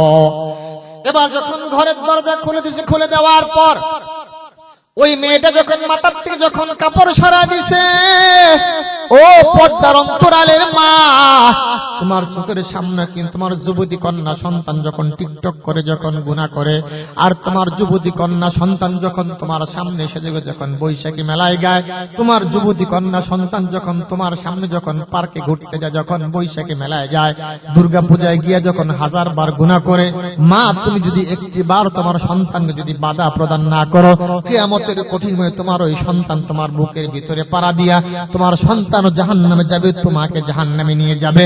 একটু চিৎকার মেরে বলেন নাউযুবিল্লাহ। এই যুবক ভাইরা, বিজ্ঞ বাবাজিরা সকলেই শোনেন, যারা বিবাহ করেছেন তারাও শোনেন, যারা বিবাহ করেন তারাও সকলেই শুনে যান, কারণ হলো দেখবেন যে যেই সন্তান আপনার চোখের সামনে যখন টিকটক করে গুনাহ করতেছে, আপনার চোখের সামনে আপনার সন্তান সুদের ব্যবসা করে, ঘুষের ব্যবসা করে, আপনার চোখের সামনেতে আপনার সন্তান মদের ব্যবসা করে, আপনার চোখের সামনে আপনার যুবক সন্তান নামাজ ছেড়ে দিচ্ছে, আপনার চোখের সামনেতে আপনার সন্তান রমজান মাসে দিনের বেলা পানাহার করেছে, একটা বারের জন্য বলে নাই, কিন্তু দেখবেন যদি আপনার চোখের সামনে একটা কুকুরের বাচ্চা যদি পানির ভিতরে পড়ে, ওই কুকুরের বাচ্চাটা বাঁচানোর জন্য আপনি কিন্তু জীবন বাজি রেখে কুকুরের বাচ্চাটা পানির থেকে ওঠানোর চেষ্টা করেন। আপনার চোখের সামনেও যদি একটা ছাগলের বাচ্চা লাফদা যদি আগুনের ভিতরে পড়ে, দেখবেন আমি আপনি জীবন বাঁচিয়ে রেখে আগুন থেকে যে ছাগলের বাচ্চাটা বাঁচানোর চেষ্টা করি, কিন্তু আমার চোখের সামনে আমার কলিজার টুকরা আদরের সন্তান কিন্তু গুনাহ করে জাহান্নামে হচ্ছে, একটি বারের জন্য ওই সন্তানের মনের ভিতরে কষ্ট লাগবে দেখে আমি বললাম না, অথচ এই সন্তানের জন্য আমার আপনার জীবনটা শেষ হয়ে গেল, এই সন্তানকে সমাজের ভিতরে প্রতিষ্ঠিত করার জন্য আমি রাত দিন পরিশ্রম করেছি, আমার রক্তটাকে পানি বানায় তিল তিল করে সম্পদের প্রাচুর্য করে তুলেছি, আমার সন্তান দুনিয়ার সকল সুখ আর শান্তি দিয়ে গেলাম, কিন্তু কিয়ামতের কঠিন সময় যখন আমার সন্তান যখন জাহান্নামের আগুনে জ্বলবে, তখন কে আপনাকে কে সন্তানকে জাহান্নামের আগুন থেকে বাঁচাবে? অথবা ওই সন্তান তো নাজআলহুমা তাহতা আকদামিনা লিয়াকুনা মিনাল আসফালিন, সন্তান যখন গুনাহ করে তখন কিয়ামতের কঠিন ময়দানে এই সন্তান দেখবেন পিতামাতার বিরুদ্ধে আল্লাহ আদালত মামলা দায়ের করবে, আল্লাহ চোখের সামনে গুনাহ করেছিলাম, বাবা একটা বারের জন্য কোনোদিন আমাকে বাধা প্রদান করে নাই। ওই যুবতী কন্যা সন্তানে বলবো, আল্লাহ আমি মায়ের সামনে সেজে গুজাইতে বৈশাখী মেলায় গিয়েছিলাম, পার্কে গিয়েছিলাম, আমি দুর্গা পূজায় গিয়েছিলাম, আমি বিশ্ব ভালোবাসা দিবসে গিয়েছিলাম, কিন্তু একটি বারের জন্য কিন্তু মা আমাকে বলে নাই। এই সন্তান যখন কিয়ামতের কঠিন ময়দানে আমার আপনার বিরুদ্ধে যখন মামলা দায়ের করে দিবে, সেই দিন কে বাঁচাবে? ঈমান আর আমল ছাড়া দুনিয়ার কেউ বাঁচাইতে পারবে না। এবার যখন ওই সেই কবরস্থান থেকে মেয়েটা যখন মাথাতে যখন কাপড় ছড়ায় দিল, সদানের সঙ্গে সঙ্গে থেকে আস্তাগফিরুল্লাহ, তার মাথার ভিতরে একটা চুলও নাই, চুলের সঙ্গে সঙ্গে তার মাথার থেকে সমস্ত মাথার চামড়া এবং কি তার মস্তকগুলো পর্যন্ত বের করে ফেলা হয়েছে। একটু চিৎকার মেরে বলেন নাউজুবিল্লাহ। এবার যখন বলা হলো তোমার কি অবস্থা, কেন তোমাকে কিভাবে এই অবস্থা করা হয়েছে, সেই মেয়েটা উত্তর দিল, দুনিয়ার মানুষেরা শুনে রাখো, আমি যখন যুবতী ছিলাম তখন আমি যখন সকালবেলা যখন ঘর থেকে বের হতাম, বের হওয়ার আগে আমি আমার চুলটা সুন্দর করে শ্যাম্পু করে নিতাম, সুন্দর করে শ্যাম্পু করে আমার চুলগুলো যখন আওলা ঝাওলা করে আমি দামি স্প্রে ইউজ করে আমি যখন রাস্তায় যখন হাঁটতাম তখন আমার চুলের সুঘ্রাণ শুকতে শুকতে হাজার হাজার পুরুষ আমার পিছনে দৌড়াইতো। সুতরাং আমিও জাহান্নামে হয়েছি, হাজার হাজার পুরুষকে জাহান্নামের দিকে আকৃষ্ট করেছি। এজন্য কবরে নেওয়ার সঙ্গে সঙ্গে ফেরেশতারা যখন আমার মাথার ভিতরে আমার মনে হলো কারেন্ট টেনে আগুনের চিমটিয়া দিয়ে ধরে ধরে ধরে আমার চুলগুলো যখন টানতে লাগছিল, তখন আমি এত জোরে চিৎকার করি, কিন্তু আমার মনে হলো আমার চুল এবং চামড়া সহ এবং কি মস্তক সহ পর্যন্ত আমার চুলগুলো জাহান্নামের ফেরেশতারা টেনে টেনে তুলে ফেলেছে। একটু জোরে বলেন নাউজুবিল্লাহ। আমি অস্থির হইলাম রে দুনিয়া, এ শহর গোপীরপুর এলাকার মুসলমান গো, ও পর্দার অন্তরালের মা, এবার যখন বলল বোন তোমার মুখের কাপড়টা সরাও, বোনটা যখন মুখের কাপড় যখন সরায় দিস, এখন আপনারাই বুঝেন যেই মানুষের ভিতরে শুধুমাত্র কয়েকগুলো দাঁত আছে, কিন্তু গালের ভিতরে একটা গোস্তার শুধুমাত্র হাড়গুলো আর দাঁতগুলো বের হয়ে আছে। দুনিয়ার জমিনে কোন শক্তিশালী পুরুষও তো কিন্তু দেখবেন দুনিয়ার জমিনে যে মানুষেরা হাড় ভিতরে শুধুমাত্র মুখের ভিতরে হাড় আর দাঁত আছে, এরকম ভয়ঙ্কর দৃশ্য দেখার পরে দুনিয়ার একটা পুরুষও টিকতে পারবে না ভয় না পেয়ে। মেয়েটা যখন তার মুখের থেকে যখন কাপড় সরায় দিছে, সরা দেওয়ার পরে সকলে জিজ্ঞাসা করলো, বোন তোমার গালের গোশতগুলো কই গেল, তোমার অবস্থা কেন? তখন মেয়েটা চোখের পানি ছেড়ে দিয়ে বলল, ভাই তখন আমি সুন্দরী আর যুবতী ছিলাম, আমি যখন সকালবেলা যখন ঘর থেকে বের হতাম আর এই মত অবস্থা যখন আমার এই গালের ভিতরে আমি সুন্দর করে মেকআপ করতাম, মেকআপ করে করে আমি সুন্দর করে সেজে গুজে আমি যখন রাস্তায় যখন হাঁটতাম, তখন আমার রূপ আর চেহারা দেখার জন্য শত শত পুরুষ আমার দিকে তাকিয়ে থাকতো। আমি যখন কবরে গেলাম, কবরে যাওয়ার পরে তখন জাহান্নামের ফেরেশতারা এসে আমার আগুনের চিমটি ধরে ধরে আমার গালের থেকে সমস্ত গোশতগুলো টেনে টেনে খসায় ফেলেছে। সুতরাং আমার গালের ভিতরে একটা পর্যন্ত গোশত শুধুমাত্র হাড় আর এই দাঁতগুলো বেঁচে আছে, শুধুমাত্র বাকি আছে। এবার এই কথা বলার কারণে বলা হয়েছে তোমার হাতগুলো দেখাও। মেয়েটা যখন তার দুইটা হাত আর পা যখন দেখে দুইটা হাত আর পার ভিতরে একটা নখ নাই, সমস্ত নখগুলো মনে হয় টেনে টেনে তুলে ফেলা হয়েছে, এখন মনে হয় রক্তক্ষরণ হচ্ছে। জিজ্ঞাসা করা হলো, বোন তোমার হাতের নখগুলা কোথায় গিয়েছে? মেয়েটা বললো, যখন আমি দুনিয়ার জমিনে ছিলাম তখন আমি যখন রাস্তা দিয়ে যখন চলতাম, আমি দুইটা হাত পার ভিতরে সমস্ত আমি আমার এই নখগুলো আমি নেল পালিশ ব্যবহার করতাম, জীবনভর নেল পালিশ ব্যবহার করে আমি এইগুলো সুন্দর করে সাজিয়েছিলাম। কিন্তু আমার জীবনে যতবার গোসল ফরজ হয়েছিল আমি এমত অবস্থায় গোসল করেছি, আমার জীবনে একটা গোসল কিন্তু আল্লাহর দরবারে কবুল হয় নাই, আমি জীবনে কোনোদিন পুত পবিত্র হতে পারিনি। কারণ হলো আজ যদি তামাম দুনিয়ার ভিতরে প্রত্যেকটা মা ছেলে অথবা মেয়ে হোক না কেন, কেউ যদি নখের ভিতরে যদি নেল পালিশ ব্যবহার করে, তারপর যদি তার উপর গোসল ফরজ হয়, তারপর সে যদি সমুদ্রে পানি দিয়েও যদি গোসল করে, তামাম দুনিয়ার সমস্ত সমুদ্রে পানি দিয়েও যদি গোসল করে, তারপর সে জীবনে কোনোদিন পবিত্র হবে না। কারণ হলো এটার ভিতরে একটা এক্সট্রা একটা আবরণ আছে, এই আবরণটা যদি আপনার এই যদি নখের উপরে পড়ে যায়, যতক্ষণ পর্যন্ত নখের ভিতরে পানি না পৌঁছবে, আপনার দেহের একটা অংশ যদি ভিজতে বাকি থাকে, তাহলে যদি আপনার উপর ফরজ গোসল হয়, দেহের একটা অংশ বাকি থাকলেও কোনোদিন ফরজ গোসল আদায় হবে না। একটু জোরে বলেন নাউজুবিল্লাহ। এবার যখন এই দৃশ্য দেখার পরে বলল, বোন তোমার কি অবস্থা? এবার দেখে হাতে পায়ের ভিতরে একটা নখ নাই। এই দৃশ্য দেখার পরে মেয়েটা আবার মুহূর্তের ভিতরে যখন সেন্সলেস হয়ে গেল, তারা মেয়েটা ওখানে মৃত্যুবরণ করলো। এখান থেকে আমাদের কি শিক্ষা দিয়ে গেল? দুনিয়ার মানুষেরা পর্দার অন্তরালের মা, আমরা কিন্তু কবর থেকে কোনোদিন পলায়ন করতে পারবো, মৃত্যু থেকে পলায়ন করতে পারবো না। এই দুনিয়ার জমিনে কত সুন্দর কত বড় রাজা আর বাদশা ছিল, তারাও কিন্তু মৃত্যুর হাত থেকে বাঁচতে পারে নাই। এই জন্য কবি সুন্দর করে বলেছেন, কেসি কেসি তাজুদার পাদশাহ চলবা बसे ओ खजीना बाला खाना शान शौकत क्या हुई कैसी कैसी खूबसूरत रानिया शाहजादिया तन बदन सब गल गया है शिकल सूरत क्या हुई अल्लाहु আকবার বলেন এই দুনিয়াতে কত বড় বড় বড় রাজার বাদশা ছিল যাদের ধমকে জমিন থরথর করে কাঁপতো যাদের হুঙ্কারে বাঘ আর ছাগল এক জায়গায় পানি পান করত তাদের দেখছিলেন যারা যাদের মাথার মুকুটগুলো স্বর্ণ তারকা রাজিতে খচিত ছিল তারাও কিন্তু মৃত্যুর হাত থেকে বাঁচতে পারে নাই যাদের ধমকে জমিন থরথর থরথর করে কাঁপতো তারাও কিন্তু মৃত্যুর হাত থেকে বাঁচতে পারে নাই যাদের হুঙ্কারে বাঘ আর ছাগল এক জায়গায় পানি পান করত তারাও কিন্তু মৃত্যুর হাত থেকে বাঁচতে পারে নাই তারাও কিন্তু কবরে চলে গেছে তাদের কবর উপর দিয়ে গরু আর ছাগলে ঘাস খায় কবর থেকে ধমক দেওয়ার কোনো ক্ষমতা নাই জোরে বলেন কথা ঠিক কিনা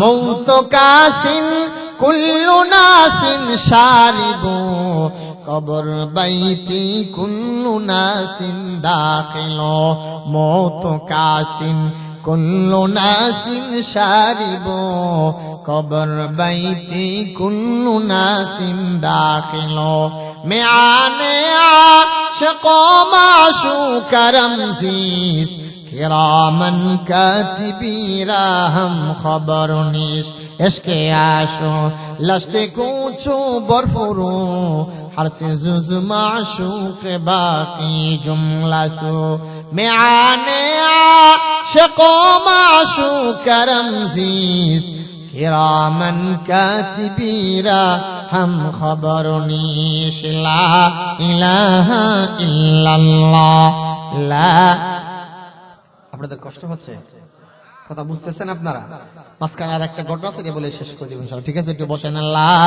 ইলাহা ইল্লাল্লাহ এত আওয়াজ কম কি আপনাদের অল্প সময় কয়টা বাজে 12টাতে বাজে নাই লা ইলাহা ইল্লাল্লাহ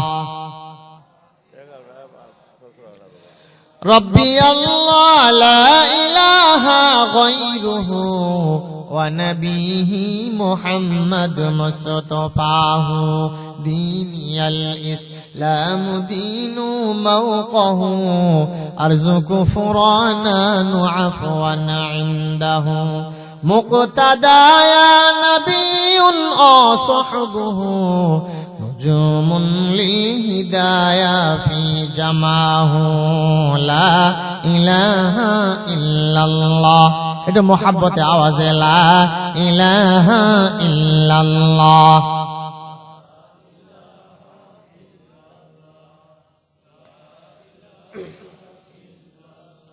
লা ইলাহা ইল্লাল্লাহ মুহাম্মাদুর রাসূলুল্লাহ সাল্লাল্লাহু আলাইহি ওয়াসাল্লাম তাহলে আমরা কি বুঝতে পারলাম যে আমরা যতই টাকাওয়ালা পয়সাওয়ালা ক্ষমতাওয়ালা হই না কেন এই দুনিয়াতে কত বড় বড় রাজা ছিল বাদশা ছিল যাদের হুকুমে জমিন কাঁপতো তারাও কবরে চলে গেছে বিশাল বড় বড় রাজপ্রাসাদ ছিল সুন্দর তারকা খচিত তাদের কি ছিল তাদের চেয়ার ছিল তারপরেও তাদের মুকুটগুলো এত সুন্দর ছিল মনে হয় হীরা মানিক মুক্তে তাদের মুকুটগুলো সাজানো হয়েছে এত ক্ষমতাধর বাদশা হওয়ার পরেও তাদের মৃত্যুর হাত থেকে তারা বাঁচতে পারছে কি কবরের জমিন তাদেরকে রাজা রাজা করে ফেলেছে कैसी कैसी खूबसूरत रानिया शाहजादिया तन बदन सब गल गया है शिकलो सूरत क्या हुई এই দুনিয়াতে কত সুন্দর সুন্দর রানী আর শাহজাদি ছিল তাদের রূপ আর যৌবনের কারণে হাজার হাজার পুরুষ তাদের পিছনে দৌড়াইতো কিন্তু তাদের রূপ আর যৌবন তাদেরকে মৃত্যুর হাত থেকে বাঁচতে পারে নাই তাও কিন্তু কবর জগতে চলে গেছে কবরের জমিন তাকে মাটি তাদেরকে রাজা রাজা করে ফেলেছে কিন্তু রূপ আর যৌবন তাদেরকে মৃত্যুর হাত থেকে বাঁচাইতে পারে নাই বলেন কথা ঠিক কিনা এজন্য আল্লাহ তাবারক তাআলা বলেছেন ফামান যুহজিহা আনিন নারি ওয়া উদখিলাল জান্নাতা ফাকাদ ফাস মৃত্যুবরণ করার পরে যাদেরকে আল্লাহ তাবারক তাআলা যখন তাদের প্রাপ্যগুলো দিয়ে দেওয়ার পরে বান্দা যারা জাহান্নাম থেকে যারা বাঁচতে যারা জান্নাতে ঢুকে গেল তারাই হলো দুনিয়ার মধ্যে সর্বশ্রেষ্ঠ মানুষ তারাই তো হলো চূড়ান্ত সফল ব্যক্তি আর দুনিয়ার জমিনে যা কি রমাল হায়াতুদ দুনিয়া ইল্লা মাতাউল গুরুর দুনিয়ার জমিনে যা কি দেখো সবই হলো ধোঁকার বস্তু দুনিয়ার কোন জিনিস চিরস্থায়ী না জোরে বলেন সুবহানাল্লাহ এজন্য আল্লাহ তাবারক তাআলা বলেছেন বান্দারে, কুল ইন্নাল মাউতাল্লাযী তাফিরুনা মিনহু ফাইন্নাহু মুলাকীকুম সুম্মা তুরাদ্দুনা ইলা আলিমিল গায়বি ওয়াশ শাহাদা ইলা আলিমিল গায়বি ওয়াশ শাহাদাতি ফায়ুনাব্বিউকুম বিমা কুনতুম তা'মালুন। আল্লাহু আকবার বলেন। আল্লাহ তাবারক তাআলা বলেছেন, হে রাসূল আপনি বলে দিন, তোমরা যারা মৃত্যুর থেকে তোমরা পলায়ন করার চেষ্টা তোমরা যারা করো, যারা মৃত্যুর হাত থেকে বাঁচার জন্য তোমরা যারা চেষ্টা করো, তারা কোনোদিন কিছুতেই পারবে না। মৃত্যু অবশ্যই তোমাদের মুখোমুখি হবে। দুনিয়াতে এমন কোন রাজা বাদশা দেখছেন নাকি? এই দুনিয়ার জমিনে দেখবেন আপনি কত জিনিসের ফ্যাক্টরি আছে, দেখবেন চিপসের ফ্যাক্টরি, চিপস তৈরি হয়, দেখবেন কলকারখানা যেগুলো আছে, দেখবেন সকল জিনিসের ফ্যাক্টরি আছে। কিন্তু তামাম দুনিয়ার মধ্যে এমন একটা ফ্যাক্টরি আপনারা দেখান যে এই ফ্যাক্টরির ভিতরে মানুষের হায়াত বিক্রি হয়, বলেন কথা ঠিক কিনা? এরকম ফ্যাক্টরি বাংলাদেশে আছে? পৃথিবীর কোন দেশে আছে? হায়াতের ফ্যাক্টরি থাকলে একটা রাজা বাদশা কোনদিন মরতো? কেউ মরতো? দুনিয়া নে আখের দুনিয়ার সবকিছু নিয়ে যা, কিন্তু আমার হায়াত কিয়ামত পর্যন্ত দিয়ে দেয়, বলেন কথা ঠিক কিনা? তার একটা ছোট্ট ঘটনা শোনালে আপনারা বুঝতে পারবেন, যদি কোন মানুষের ভিতরে যদি সম্পূর্ণ ঈমানটা যদি বলবৎ থাকে, তাহলে এই লোকটা দুনিয়ার জমিতে জান্নাতি হওয়ার পরে দেখবেন তার ভিতরে আল্লাহ পাকের কি পরিমাণে ভয়, কি পরিমাণে জাহান্নাম থেকে বাঁচার চেষ্টা করে। ফামান যুহজিয়া আনিন নার, যে ব্যক্তিকে জাহান্নাম থেকে যাকে বাঁচিয়ে দেওয়া হলো, তার মতো সৌভাগ্য সবল মানুষ আর দুনিয়াতে কেউ হতে পারে না। তার একটা ছোট্ট ঘটনা শুনেই আমি আপনাদের মাঝ থেকে আলোচনা শেষ করে দিব। এই দুনিয়ার জমিনে কত বড় বড় দামি দামি মানুষ আপনারা দেখেছেন, তার মধ্যে একজন সর্বশ্রেষ্ঠ মানুষ হলো হযরত ওমর ইবনুল খাত্তাব রাদিয়াল্লাহু তাআলা আনহু। এই লোকটার নাম আপনারা সকলেই শুনছেন কিনা? শুধুমাত্র ওমরের চিনের নাম শোনেন না, শুধুমাত্র মুসলমানরা চিনে, অমুসলিমরাও চিনে, বলেন কথা ঠিক কিনা? একটু জোরে বলেন। মুসলমানরা শুধু চিনে, অমুসলিমরাও চিনে, সবাই চেনে না? ওমর ইবনুল খাত্তাব রাদিয়াল্লাহু তাআলা আনহু, তার জামানার উনি যখন খলিফাতুল মুসলিমিন হলেন, এই যে দেখবেন আমাদের বাংলাদেশ যখন নির্বাচন হবে, এই নির্বাচন হওয়ার আগে দেখবেন অনেক যারা এমপি মন্ত্রী, যারা অর্থাৎ যারা সংসদ সদস্য প্রার্থী হয়েছে, দেখবেন তাদের অনেকগুলো আমলা আছে, চামলা আছে, দেখবেন ভোট ভিক্ষা করে। দেখবেন যে আমার নেতাকে ভোট দিলে আপনি আমি এলাকার উন্নয়ন করে দিব, এই এলাকা থাকবে, এলাকা সম্পূর্ণ শহর বানিয়ে দিব, আমি রাস্তার উন্নয়ন করতে করতে বাংলাদেশকে আমি সিঙ্গাপুর বানিয়ে দিব, এরকম প্রতিশ্রুতি প্রত্যেকটা মানুষই দেয়, বলেন কথা ঠিক কিনা? কিন্তু ওমর ইবনুল খাত্তাব রাদিয়াল্লাহু তাআলা আনহু বলেন, তার শাসনামলে কি হয়েছিল? তিনি অর্ধ জাহানের শাসক। এ মুসলমান ইমানদার, ও পর্দার অন্তরালের মা, অর্ধ জাহানের শাসক হওয়ার পরও যেই লোকটা দুনিয়ার জমিন থেকে জান্নাতের সংবাদ পাইল, এই লোকটার ভিতরে দেখেন কি পরিমাণে আল্লাহ পাকের ভয়, সেই লোকটাকে আল্লাহ তাবারক তাআলা কি পরিমাণে ভালোবাসে আর মুহাব্বত করে। ভালোবাসা মুহাব্বত করার কারণে ওমর ইবনুল খাত্তাব রাদিয়াল্লাহু তাআলা আনহুকে আমার আল্লাহ তাবারক তাআলা দুনিয়ার জমিন থেকে জান্নাতি বান্দা ঘোষণা করেছেন। একটু চিৎকার মেরে বলেন সুবহানাল্লাহ। আমি অস্থির হইলাম রে দুনিয়া, এই দুনিয়ার জমিনে যদি আমি একজন সামান্য যদি এমপির যদি আত্মীয় হই, তাহলে আমার গর্বে মাটিতে পা পড়ে না, বলেন কথা ঠিক কিনা? যদি আমার মন্ত্রী যদি আমার কোনো আত্মীয় হয়, তাহলে আমি থানায় গিয়া হুমকি দিয়ে এলাকার মানুষের ধমক দেই, আমার অমক মন্ত্রী, আমার এমপি, আমাকে চিনস নাকি, বলেন কথা ঠিক কিনা? মনে হয় কষ্ট লাগতেছে আপনাদের, খারাপ লাগতেছে? ওমর ইবনুল খাত্তাব রাদিয়াল্লাহু তাআলা আনহু বলেন, উনি যখন খলিফাতুল মুসলিমিন হলেন, খলিফাতুল মুসলিমিন হওয়ার পরে নিজে এশার নামাজে ইমামতি করতেন। কারণ হলো যেগুলো ইসলামিক স্টেট হয়, ইসলামী রাষ্ট্র হয়, ওই দেশের নিয়ম হলো যিনি প্রধানমন্ত্রী হবে তিনি হলো সকলের ইমাম, বলেন আল্লাহু আকবার। যিনি রাষ্ট্রপ্রধান হবে তিনি মসজিদে ইমাম হবেন, রাষ্ট্রপ্রধান যিনি হবে তিনি জুমার নামাজ পড়বেন, রাষ্ট্রপ্রধান যিনি হবেন তিনি মাঠের নামাজ পড়বেন। এখন যদি বাংলাদেশের যারা এমপি মন্ত্রী মিনিস্টার হবে, একটা এমপি মন্ত্রী যদি বলা হয় আজকে আপনি আগামী বছরের সামনে ঈদুল ফিতরের দিনে বাইতুল মুকাররমে যে মাঠের নামাজ, ওই মাঠের নামাজ পড়তে হবে, আমার মনে এমপি সাহেব বলে প্রয়োজন আমার এমপিত্ব মন্ত্রিত্ব চলে যাবে, তারপর আমি মাঠের নামাজ পড়াইতে পারবো না, জোরে বলেন কথা ঠিক কিনা? ওমর ইবনুল খাত্তাব রাদিয়াল্লাহু তাআলা আনহু যখন খলিফাতুল মুসলিমিন হলেন, এশার নামাজ পড়ার পর মনের ভিতরে চিন্তা হলো আমার এই শাসন আমলে যদি মানুষ দূরের কথা যদি ওই ফোরাতের প্রান্তরে একটা কুকুর বিড়াল এবং কি পিপিলিকাও যদি না খেয়ে মারা যাও, তারাও যদি কিয়ামতের কঠিন ময়দানে যদি আমি ওমরের বিরুদ্ধে যদি মামলা দায়ের করে সেই দিন কে আমাকে বাঁচাইবে, সেই দিন তো কেউ আমাকে বাঁচাইতে পারবে না। শুধুমাত্র আপনি এতটুকুন বুঝেন, যেই লোকটাকে আল্লাহ তাবারক তাআলা দুনিয়ার জমিন থেকে জান্নাতি মানুষ ঘোষণা করেছেন, তারপর লোকটার মনের ভিতরে চিন্তা হল আমার এই শাসন আমলে ওই ফোরাতের প্রান্তরে একটা কুকুর বিড়াল এবং পিপিলিকাও যদি না খেয়ে মারা যায়, কিয়ামতের ময়দানে তারাও যদি আল্লাহর আদালতে যদি আমার বিরুদ্ধে যদি মামলা দায়ের করে দেয়, সেই দিন কেউ আমাকে বাঁচাইতে পারবে না। চিৎকার মেরে বলেন সুবহানাল্লাহ।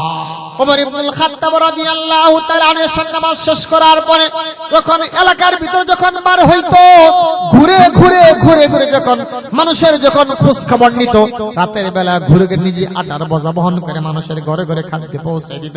আর আমরা যদি সামান্য একটি মেম্বার চেয়ারম্যান হয়, আমরা 10 লক্ষ 20 লক্ষ টাকা আমরা মানুষের কাছে দাঁড় করে আমরা এমপি চেয়ারম্যান হই, আবার 5 বছর পরে আমি 20 লক্ষ টাকা পরিশোধ করার পর আমি কয়েক কোটি টাকার মালিক হয়ে যাই। জোরে বলেন কথা ঠিক কিনা? তারাও মুসলমান ছিল, আমরাও কিন্তু মুসলমান। ওমর ইবনুল খাত্তাব রাদিয়াল্লাহু তাআলা আনহু যখন রাতের বেলা যখন ঘুরতেছিলেন এই দুনিয়ার জমিনে, আপনারা দেখবেন যারা শিল্পী যারা গান গায়, দেখবেন গ্রাম অঞ্চলের মধ্যে দেখবেন অনেক ছেলের কণ্ঠ সুন্দর হয়। দেখবেন যারা গানের অভ্যাসে তারা যখন একা একা যখন রাস্তায় যখন পথ চলে, তখন তারা গুনগুন সুরে গান গায় কি গায় না? রাগ করতেছেন আপনারা? বুঝতেছেন কথা তো ইনশাআল্লাহ। পক্ষান্তরে দেখবেন দুনিয়ার জমিনে আবার এমন কিছু বান্দা আছে যারা আল্লাহওয়ালা, যারা জিকির করে। ওমর ইবনুল খাত্তাব রাদিয়াল্লাহু তাআলা রাতের বেলা একা একা পথ চলতেছিলেন, রাতের বেলা একা একা পথ চলতে আর গুনগুন করে জিকির করতেছেন আল্লাহু আল্লাহ। সব বলেন আল্লাহু আল্লাহ, আল্লাহু আল্লাহ, আল্লাহু আল্লাহ। अगर खाहम के राते दिल बगो यमजा नमी आबम, अगर जाए शवत पैदा तोरा तन्हा नमी आबम, अगर आबम तोरा तन्हा वहम शवत जाए पैदा बखुशी गम खुनम खुदरा वमन खुदरा नमी दारम। अल्लाहु अकबर बोलेन ওমর ইবনুল খাত্তাব রাদিয়াল্লাহু তাআলা আনহু রাতের বেলা একা একা যখন পথ চলতেছিলেন, পথ চলতে চলতে কিছু দূর যাওয়ার পরে হঠাৎ করে তার ভিতরে, তার কানের ভিতরে কিছু বাচ্চার কান্নার আওয়াজ চলে আসলো। আওয়াজ শোনার সঙ্গে ওমর ইবনুল খাত্তাব সেই জায়গায় দাঁড়িয়ে রইলেন। কি ব্যাপার? কোথাও কোনো সাড়া নেই, কোনো শব্দ নেই, নীরব নিস্তব্ধ সুনসান নীরবতা। এই জায়গার ভিতরে তো কোনো কিছুই নেই। সুতরাং এই গভীর রজনীতে মানুষ দূরে কথা সমস্ত প্রাণী জগতেরা ঘুমিয়ে আছে। আর এই গভীর রজনীতে কোন বাচ্চারা কোন গর্তে কান্নার আওয়াজ আসে, একটু আমি নিজ কানে সচক্ষে দেখতে এবং শুনতে চাই। আল্লাহু আকবার বলেন। ওমর ইবনুল খাত্তাব যেহেতু সেখানে দাঁড়িয়ে রইলেন, কোন দিক থেকে কান্নার আওয়াজ আসে? এ এলাকার মুসলমান গো, ও পর্দার অন্তরালে মা, আজকে যদি আমার আপনার মরণ হয়, কবর আমার জন্য কি হবে, জান্নাত নাকি জাহান্নাম? দুনিয়ার কোন মানুষ বলতে পারবে না। ওমর ইবনুল খাত্তাব রাদিয়াল্লাহু তাআলা আনহু মনের ভিতরে ভয় হলো, আজকে এই আমার শাসন আমলে বাচ্চারা যে কান্নাকাটি করতেছে, মানুষ তো দূরের কথা, ওই ফোরাতের প্রান্তরে একটা কুকুর বিড়াল এবং পিপিলিকাও যদি না খেয়ে মারা যাও, তারাও যদি কিয়ামতের ময়দানে যদি আমি ওমরের বিরুদ্ধে যদি মামলা দায়ের করে যদি কেস করে দেয়, তাহলে কিয়ামতের কঠিন ময়দানে আমাকে কেউ বাঁচাইতে পারবে না। ওমর ইবনুল খাত্তাব যখন বুঝতে পারলেন যে অমুক জায়গার থেকে অমুক এলাকার থেকে কান্নার আওয়াজ আসতেছে, ধীরে ধীরে যখন এলাকা নির্ণয় করার পরে যখন ঘরের কাছে গেলেন, ঘরের কাছে গিয়ে দেখতে শুনতেছে এক এসে 3টা শিশু বাচ্চা, এতিম বাচ্চা বলে উঠলো, মা 1 বছর আগে এই জামানার বর্তমান জালিম শাসক হইল ওমর। ওয়াজ কিন্তু বুঝতে হবে, ওই 3টা বাচ্চা একসাথে বলে উঠলো, মা এই জামানার বর্তমান জালিম শাসক হলো ওমর, তার শাসন আমলে 1 বছর আগে আমাদের বাবা তার ডাকে সারা দিয়ে রণাঙ্গনে গিয়া শহীদ হয়েছে, মৃত্যুবরণ করেছে। 1 বছর আমার বাবা যে মৃত্যুবরণ করে শহীদ হয়েছে, 1 বছরের ভিতর ওমর আমাদের জন্য একটা দিনও খবর নেয় নাই। আজ 3 দিন হয়ে গেল আমাদের ঘরের ভিতরে পানি ছাড়া অন্য কোনো খাবার নাই। সুতরাং এই জামানার বর্তমান জালিম শাসক হলো ওমর, এই 3 দিন পর্যন্ত আমাদের একটা দিনও খোঁজ খবর নিল না। মা তুমি শুনে রাখো, আমরা যদি এখন না খেয়ে যদি মারা যেতে, তাহলে কাল কিয়ামতের কঠিন ময়দানে এই জামানার যিনি বর্তমান জালিম শাসক ওমর, এই ওমরের বিরুদ্ধে আল্লাহর আদালতে মামলা দায়ের করে দিয়ে বলেন নাউজুবিল্লাহ। এই কথা বলার সঙ্গে সঙ্গে সন্তান বলল, মাগো আজকে যদি আমাদেরকে খাবার তৈরি করে না দাও, এই মুহূর্তে আমরা 3 ভাই একসাথে আমরা মৃত্যুবরণ করব। 3 ভাই এক ভাই মৃত্যুবরণ করে আমরা আমাদের বাবার কাছে একবার চলে যাব। দুনিয়াতে দেখবেন এই দুনিয়ার জমিনে দুনিয়ার কোনো কেউ দুঃখ বুঝতো না, কষ্ট বুঝতো না। পৃথিবীর কোনো প্রান্তেও যদি আপনি বিপদে পড়েন, মুসিবতে পড়েন, দুনিয়ার কেউ জানলো না। হঠাৎ করে মায়ের কলিজার ভিতরে একটা হিট লাগবে, আঘাত লাগবে। পৃথিবীর কোনো প্রান্তে আপনি মুসিবতে পড়েছেন, বিপদে পড়েছেন, দুনিয়ার কেউ জানতে পারবে না। রাতের বেলা দেখবেন আপনার মা হো মা করে কেঁদে কেটে বলে, আল্লাহ দুনিয়ার কোন প্রান্তে মনে হয় আমার সন্তান বিপদে আছে, মুসিবতে আছে। দুনিয়ার কারো ঘুম ভাঙলো, আমার মায়ের ঘুম ভেঙে গেল। মা দেখবেন যায় নামাজে বিছিয়ে চোখের পানি ছেড়ে দিয়ে বলে, আল্লাহ আমার জীবনের বিনে আমার সন্তানকে তুমি আল্লাহ বাঁচিয়ে দাও, আমার জীবনের বিনে আমার সন্তানকে তুমি আল্লাহ আমার কাছে ফিরিয়ে দাও। বলেন কথা ঠিক কিনা? কিন্তু আজকে সেই মার স্থান কিন্তু আমার আপনার সুন্দর ঘরে হয় নাই। অথচ যখন আমি ভূমিষ্ঠ হয়েছিলাম, যখন আমার কান্না ছাড়া অন্য কোনো ভাষা ছিল না, ক্ষুধা লাগলে আমি কান্না ছাড়া অন্য কোনো কথা বলতে পারতাম না। ক্ষুধা লাগলে আমার কান্নার আওয়াজ যখন আমার মায়ের কানের ভিতরে চলে যেত, মা দুনিয়ার হাজারো কাজকর্ম ছেড়ে দিয়া মা দৌড়ে এসে আমাকে টান দিয়া করলে আমাকে বুকের দুধ পান করায়া আমার ক্ষুধা গুলো নিবারণ করে দিত। একটু চিৎকার মেরে বলেন সুবহানাল্লাহ। আতিনা ফি দারে দুনিয়া না হাসান, آتنا في دار عقبانا حسن يا غياث المستغيثين اهدنا لافتخار بالعلوم والغنى قادر قدرة داري بركمال أنت ربي أنت حسبي ذو الجلال তুহি قادر جليل الله جهادار بہر حالے তুহি মেরা নিগাহবান লা ইলাহা। ভাই আরেকটু জোর ভাই, একটু জোর দাও হুমকি দিয়ে আল্লাহ।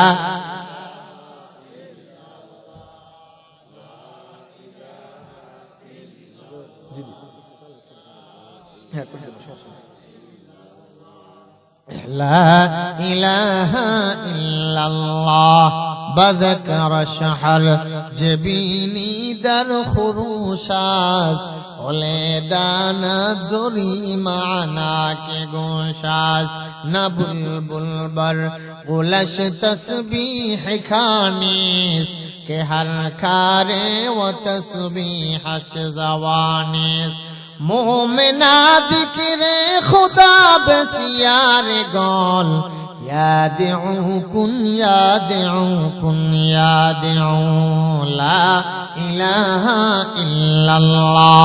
جو محبت آواز ہے لا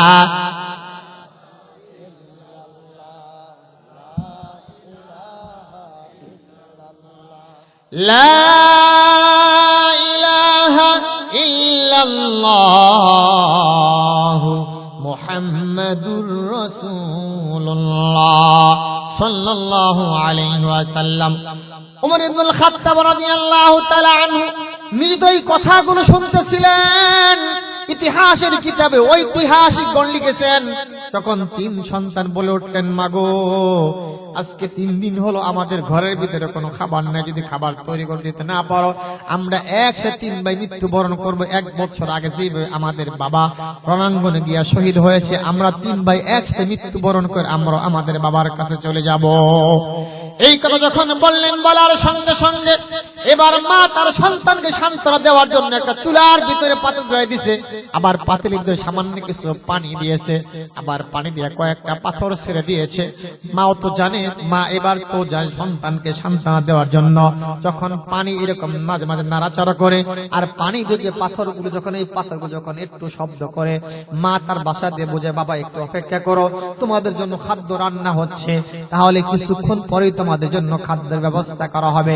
এই কথাগুলো যখন বলে বলে সন্তানকে সান্ত্বনা দেয়, কিছুক্ষণ কান্নাকাটি করার পর তখন সন্তানগুলো ঘুমিয়ে যায়। মা চোখের পানি ছেড়ে বলে, আল্লাহ তুমি তো ইচ্ছা করলে পাহাড়কে দরিয়া, দরিয়াকে পাহাড় বানাইতে পারো আল্লাহ, আমার তো আর সহ্য হচ্ছে না আল্লাহ। 3টা সন্তান 3 দিন ধরে না খেয়ে আছে, আল্লাহ ইচ্ছা করলে পাতিলে সমস্ত পানিগুলো তুমি তো খাবার বানাইতে পারো, আল্লাহ ইচ্ছা করলে তুমি তো পাতিলের সমস্ত পাথরগুলো তুমি তো গোশত বানাইতে পারো। এই বলে কথাগুলো যখন মা যখন কাঁদতেছিল, মায়ের চোখের পানিগুলো যখন টপ টপ টপ টপ করে যখন জমিনে পড়তেছিল, তখন হযরত ওমর ইবনুল খাত্তাব রাদিয়াল্লাহু তাআলা আনহু ঘরের দরজা নক করেছে। গভীর রাতে ঘরের দরজা ধাক্কা দেওয়ার সঙ্গে সঙ্গে দরজা খুলে গেছে। খুলে যাওয়ার পর ওমর ইবনুল খাত্তাব মনে মনে চিন্তা করলেন, এখন যদি আমি আমার পরিচয় বলে আমি ওমর, তাহলে এই মানুষগুলা বাচ্চা সহ মা সকলে হার্ট অ্যাটাক করে মারা যাবে। সুতরাং ওমর ইবনুল খাত্তাব রাদিয়াল্লাহু তাআলা আনহু বললেন, মাগো এই গভীর রাতে তোমার সন্তানগুলো না খেয়ে আছে, তোমার মনের ভিতরে কি দুঃখ আছে, কষ্ট আছে, তুমি যদি একটু মেহেরবানি করে আমার কাছে বলো, আমি চেষ্টা করে দেখব তোমার জন্য তোমার সন্তানের জন্য কিছু খাবার ব্যবস্থা করতে পারি কিনা। আল্লাহু আকবার বলেন। মহিলা তখন বললে, গভীর রাতে তুমি কারা, কে বা কারা, কোথায় তোমার বাড়ি, কোথায় তোমার ঘর, আর তোমার কাছে আমি কেন আমার মনের কথা বলবো? কারণ হলো আমি তোমার কাছেই তোমাকে চিনি না, যাই না, তাহলে আমার মনের কথা কেন তোমার কাছে বলবো? ওমর ইবনুল খাত্তাব বলল, মা গো তুমি যদি কষ্ট মনে না করো, নিঃসঙ্গ চিত্তে তোমার মনের কথাগুলো তুমি আমার কাছে বলো। এই কথা যখন বললেন, বলার সঙ্গে সঙ্গে তখন এবার মহিলা বলল, বাবা তুমি শোনো, এই জামানার বর্তমান জালিম শাসক হলো ওমর। কথা কি বুঝতেছেন আপনারা? মহিলাও বলল, বাবা তুমি শোনো, এই জামানার বর্তমান জালিম শাসক হলো ওমর, তার ডাকে সারা দিয়ে আমার আমি 1 বছর আগে রণাঙ্গনে গিয়া যুদ্ধের ময়দানে গিয়া শহীদ হয়েছে। 1টা বছরের জন্য এই উমর আমাদের জন্য একটা খবরও নেয় নাই। 3 দিন ধরে আমাদের সন্তানগুলো না খেয়ে আছে, আমরা তো উমরের খোঁজেই বের হয়েছি। 3 দিন ধরে তার রাজত্বের ভিতরে ঢুকে আমি একটা খাবারও পাই নাই। আমার সন্তানগুলো মুরগির জবাই যেরকম লাফালাফি করে ছটফট ছটফট করে, আমার এই 3টা এতিম সন্তান ক্ষুধার যন্ত্রণা ছটফট ছটফট করতেছে। কিন্তু এই জামানার বর্তমান জালিম শাসক হলো ওমর। সুতরাং কাল কিয়ামতের কঠিন ময়দানে আমি আমার সন্তান সহ আল্লাহর আদালতে বিচার দায়ের করে দিব। এই কথা যখন বলছেন, বলার সঙ্গে সঙ্গে এখন আমি আপনাদেরকে জিজ্ঞাসা করি, ওই মহিলা যখন বলল এই জামানা বর্তমান জালিম শাসক হল ওমর, যখন 3টা এতিম বাচ্চা বলল এই জামানা বর্তমান জালিম শাসক হল ওমর, তখন আপনার বলেন তো ওমর কোন জায়গায় দাঁড়িয়ে ছিল? কথা মনে বুঝেন না আপনারা? ওমর কোন জায়গায় ছিল? ওমর মনে মনে কয়, যদি এখন আমি আমার পরিচয় দিয়ে দেই, তুই এই মুহূর্তে মারা যাবি, কথা ঠিক কিনা? অর্ধ জাহানের শাসক হইয়া 2-3 জন এতিম সন্তান একটা মহিলা জালিম বলে গালি দিয়েছে। ওমর ইবনুল খাত্তাব রাদিয়াল্লাহু নিজেই দাঁড়িয়ে রয়েছেন, আর আমগর দেশের নেতাই না পাতি নেতা, কথা ঠিক কিনা? নেতাই না পাতি নেতা। কেউ কই সিনো সমারে মনে রাখ করলেন, এখন মনে খারাপ লাগলো আপনাকে? ওয়াজ চলবে কিছুক্ষণ, ঘটনা শেষ করব। লিল্লাহি তাকবীর, নারায়ে তাকবীর। আল কোরআনের আলো, আল হাদিসের আলো, তোমার নেতা আমার নেতা, বিশ্ব নবী মস্ত বলেন, তোমার নেতা আমার নেতা, নারায়ে তাকবীর। এই তাকবীর দিয়া ময়দানে নেমে যান তারা, তামাম দুনিয়ার সমস্ত বাতিল শক্তি মুসলমানদের কাছে পরাজয় করে বলেন আল্লাহু আকবার। ওমর ইবনুল খাত্তাব মনে মনে চিন্তা করে বলছিলাম, নেতাই না পাতি নেতা হেও জারি দেখে আমার চিনিস নাকি? হ্যাঁ, দেখবেন কয়দিন পরে কারা যে ক্ষমতায় যাব আল্লাহই জানে। যদি সুর হেডিতে বিদেশে গেছে, আবার মাফ করে দিন, কেউ কিছু মনে করেন, আমি কিন্তু দল করি না। যদি সুর হেডি বিদেশে, যদি নিরহ হেডি এই দেশে ব্যান চালা খায়, অটো চালা খায়, দল করছে, হেডের যে কি অবস্থা আল্লাহ জানে। আবার ইনু আবার 2 গুরু, আরেক 2 গুরু, সারা বাংলাদেশে 2 গুরু। জামাত ইসলাম তো আছে, বিএনপিও আছে, এরা কারা যে ক্ষমতা যাব, এগর যে আবার কি অবস্থা আল্লাহই ভালো জানে। আল্লাহ রাব্বুল আলামিন আমাদের সবাইকে এই গজব থেকে, এই নির্বাচন নামক গজব থেকে আমাদের সবাইকে আল্লাহ হেফাজত করে সকলেই বলি আমিন। আল্লাহ যাকে পছন্দ করবে, জামাত বুঝি না, বিএনপি বুঝি না, আওয়ামী লীগ বুঝি না, জাতীয় পার্টি বুঝি না, কোন দল বুঝি না, যারা এই দেশের জন্য কল্যাণকর আল্লাহ যেন তাগরেই দেশের জন্য, ইসলামের জন্য যারা কল্যাণকর আল্লাহ তাগরে ক্ষমতায় বসে। বলেন কথা ঠিক কিনা? রাগ করলেন ওই যে আওয়ামী লীগের নাম কিছু রাগ করলেন এই জন্য? কারণ না, আমি বলছি যে যারা দেশের জন্য কল্যাণকর, সেটা যে কেউ, দেশে ইসলাম কায়েম হবে, মসজিদ মাদ্রাসা ঠিক থাকবে, মা বোনরা ঠিক থাকবে, অর্থনীতি, বিচার ব্যবস্থা, রাষ্ট্রীয় ব্যবস্থা সব ঠিক থাকবে। যারা এগুলো করবে আল্লাহ যেন তা করে ক্ষমতায় বসে সকলে বলে আল্লাহুম্মা আমিন। তনমরে মনে মনে কয় এখন যদি পরিচয় দেয় মাও ছেলেহুদি একবারে মারা যাবে, কথা ঠিক কিনা? অর্ধজাহানের শাসক, অর্ধজাহান বুঝেন তো আপনারা? এটা ধারণা দেয় অর্ধজাহান কাকে বলে। অর্ধজাহান হলো আপনার, ঠিক আছে, মিশরের রাজধানী হলো বর্তমান কায়রো, ওখান থেকে আপনি যাবেন হলো মরক্কো, ওটার রাজধানী হলো রাবাত। মরক্কো থেকে আপনি পুরা মরক্কো, লিবিয়া, এটা মনে করেন যে এশিয়ার ভিতরে ঢুকে আপনি ইন্দোনেশিয়ার জাকার্তা পর্যন্ত রাজধানী ওইটা। ইন্দোনেশিয়ার জাকার্তা থেকে শুরু করে আপনি যাবেন একবারে স্পেনের মাদ্রিদ পর্যন্ত। স্পেনের মাদ্রিদ থেকে শুরু করে আপনি বর্তমান ঢুকে ইটালির রোম। তাহলে মনে করেন পুরাটা দেখবেন আপনি সার্কেল করছেন। পুরা সার্কেল করলে অর্ধজাহানের বেশি ঢুকে পড়ে ভিতরে, কারণ এশিয়া তো পুরাই ঢুকছে। ওখান থেকে মিশর, মরক্কো, ইন্দোনেশিয়া থেকে শুরু করে স্পেন, ইটালি, রোম হয়ে ঢুকে পরে মনে হয় একবারে পুরাটা জায়গাটা দখল করে নিয়েছেন। আল্লাহু আকবার। এটা বলে অর্ধজাহানের শাসক। আল্লাহু আকবার, লিল্লাহি তাকবীর। আর দেখাই যায় না এই যে এখানে বাংলাদেশে মানচিত্রে এই যে এটার প্রধানমন্ত্রী কি পাওয়ার দি, বাবা রে বাবা, কি এরা কি পাওয়া! প্রধানমন্ত্রী দেখালে তাও তো মানায়, মেম্বার হয়ে তো বাজার করবা যায় অন্যদের ব্যাগ ধরায়। কি রে বেটা, অন্যদের ব্যাগ ধরাস কি, আবার ছাতিয়ে ধরায়। মেম্বার হয়েছি আমার কি মান থাকে? ওরে মা গো, কি সেই মেম্বার! নিজের বাজার খারাপ লাগতেছে নাকি? শেষ করে দিব। আল্লাহু আকবার। আসেন মূল আলোচনা। ওমর মনে মনে কয় জিলহান পরিচয় দেই, ব্যক্তিতে মরে যাবে। ওমর ইবনুল খাত্তাব রাদিয়াল্লাহু তাআলা তখন মনে মনে চিন্তা করলেন, মাগো আসলে তোমার কি প্রয়োজন তাই বলো। এই কথা বলার পর ওমর ইবনুল খাত্তাব রাদিয়াল্লাহু তাআলা চোখটা অন্য দিকে ঘুরে কাঁদতে লাগলেন আর বলেন, আল্লাহ, এই রাতের বেলা যদি এলাকার মানুষের যদি খোঁজ না নিতাম, এই স্ত্রী আর এই সন্তানটা যদি 3 দিন যদি না খেয়ে মারা যাইতো, আর এরাও যদি কিয়ামতের ময়দানে যদি আমি ওমরের বিরুদ্ধে যদি মামলা দায়ের করে দিত, সেই দিন তো আমি জাহান্নামের আগুন থেকে বাঁচতে পারতাম না। বলেন আল্লাহু আকবার। ওমর ইবনুল খাত্তাব রাদিয়াল্লাহু তাআলা আনহু বললেন, মাগো তুমি যদি অনুমতি প্রদান করো তাহলে আমি তোমার জন্য, তোমার সন্তানের জন্য এই রাতে আমি কিছু খাবারের ব্যবস্থা করতে পারি। হাজার হলেও তো মা চোখের পানি ছেড়ে দিয়ে বললেন, বাবা এই গোবরজনিত তো খবর নেওয়ার কথা, দায়িত্ব ছিল ওমরের, কিন্তু ওমর না হয়ে তুমি যেহেতু আসছো, আমার খাবারের কোনো প্রয়োজন নাই। তুমি যদি আমার সন্তানের জন্য কিছু খাবারের ব্যবস্থা করে দাও, এতেই আমি খুশি। ওমর ইবনুল খাত্তাব রাদিয়াল্লাহু তাআলা দৌড়ে বাইতুল মাল গেলেন। বাইতুল মালে যাওয়ার পর ইউনানি চালা এলাকার মুসলমান গো, ও পর্দার অন্তরালের মা, তারাও কিন্তু শাসক ছিলেন, আমরাও কিন্তু শাসক। তারাও কিন্তু রাষ্ট্র পরিচালনা করেন, আমাদের দেশের মানুষের রাষ্ট্র পরিচালনা করে। তারাও কিন্তু রাষ্ট্র পরিচালনা করার পরও তারা কিন্তু দুনিয়ার জমিন থেকে জান্নাতি মানুষ হয়েছে। আর আমরা রাষ্ট্র পরিচালনা করে আমাদের দেশের সম্পদগুলো আমরা বিদেশে নিয়ে জমা করেছি। জোরে বলেন কথা ঠিক কিনা? আমি অস্থির হইলাম রে দুনিয়া। ওমর ইবনুল খাত্তাব যখন দৌড়তে যাওয়ার পর বলেন, খাদেম বাইতুল মালের দরজাটা তুমি ওপেন করে দাও। কারণ হলো এই বাইতুল মালের দরজা খুলে দেওয়ার পরে আমার মাথার উপর বিশাল বড় একটা আটার বোঝা উঠায় দাও। ওমর ইবনুল খাত্তাব এই কথা বলার সঙ্গে সঙ্গে খাদেম বলেন, আমিরুল মুমিনিন, কোথায় গুলো খাদ্য পৌঁছাতে শুধুমাত্র আপনি বলেন। আমি তো খাদেম এই জন্য হয়েছি, খাদ্য যেখানে পৌঁছায় দেওয়া লাগবে আমি নিজে আটার বোঝা বহন করে খাদ্যগুলো মানুষের ঘরে ঘরে পৌঁছায় দিব। জোরে বলেন সুবহানাল্লাহ। ওমর ইবনুল খাত্তাব বলেন, খাদেম রে, যেই দৃশ্য নিজের চোখে দেখে এসেছি, তারাও যদি কিয়ামতের কঠিন ময়দানে যদি আমি ওমরের বিরুদ্ধে যদি মামলা দায়ের করে দেয়, সেই দিন তো কেউ আমাকে জাহান্নামের আগুন থেকে বাঁচাইতে পারবে না। এবার খাদেম বললেন, আমিরুল মুমিনিন, আমি আমার জীবন থাকতে একজন রাষ্ট্রপ্রধানের উপরে মাথার উপরে আমি আটার বোঝা উঠাইতে পারবো না। এইবার ওমর আর খাদেমের সঙ্গে এরকম তর্কাতর্কি হচ্ছে। এক পর্যায়ে খাদেম বলে পড়ল, আমি জীবন দিয়ে শহীদ হয়ে যাব, তারপর আমি খাদেম হয়ে একজন এই রাষ্ট্রনায়কের মাথার উপরে আটার বোঝা উঠাইতে পারবো না। একটু জোরে বলেন সুবহানাল্লাহ।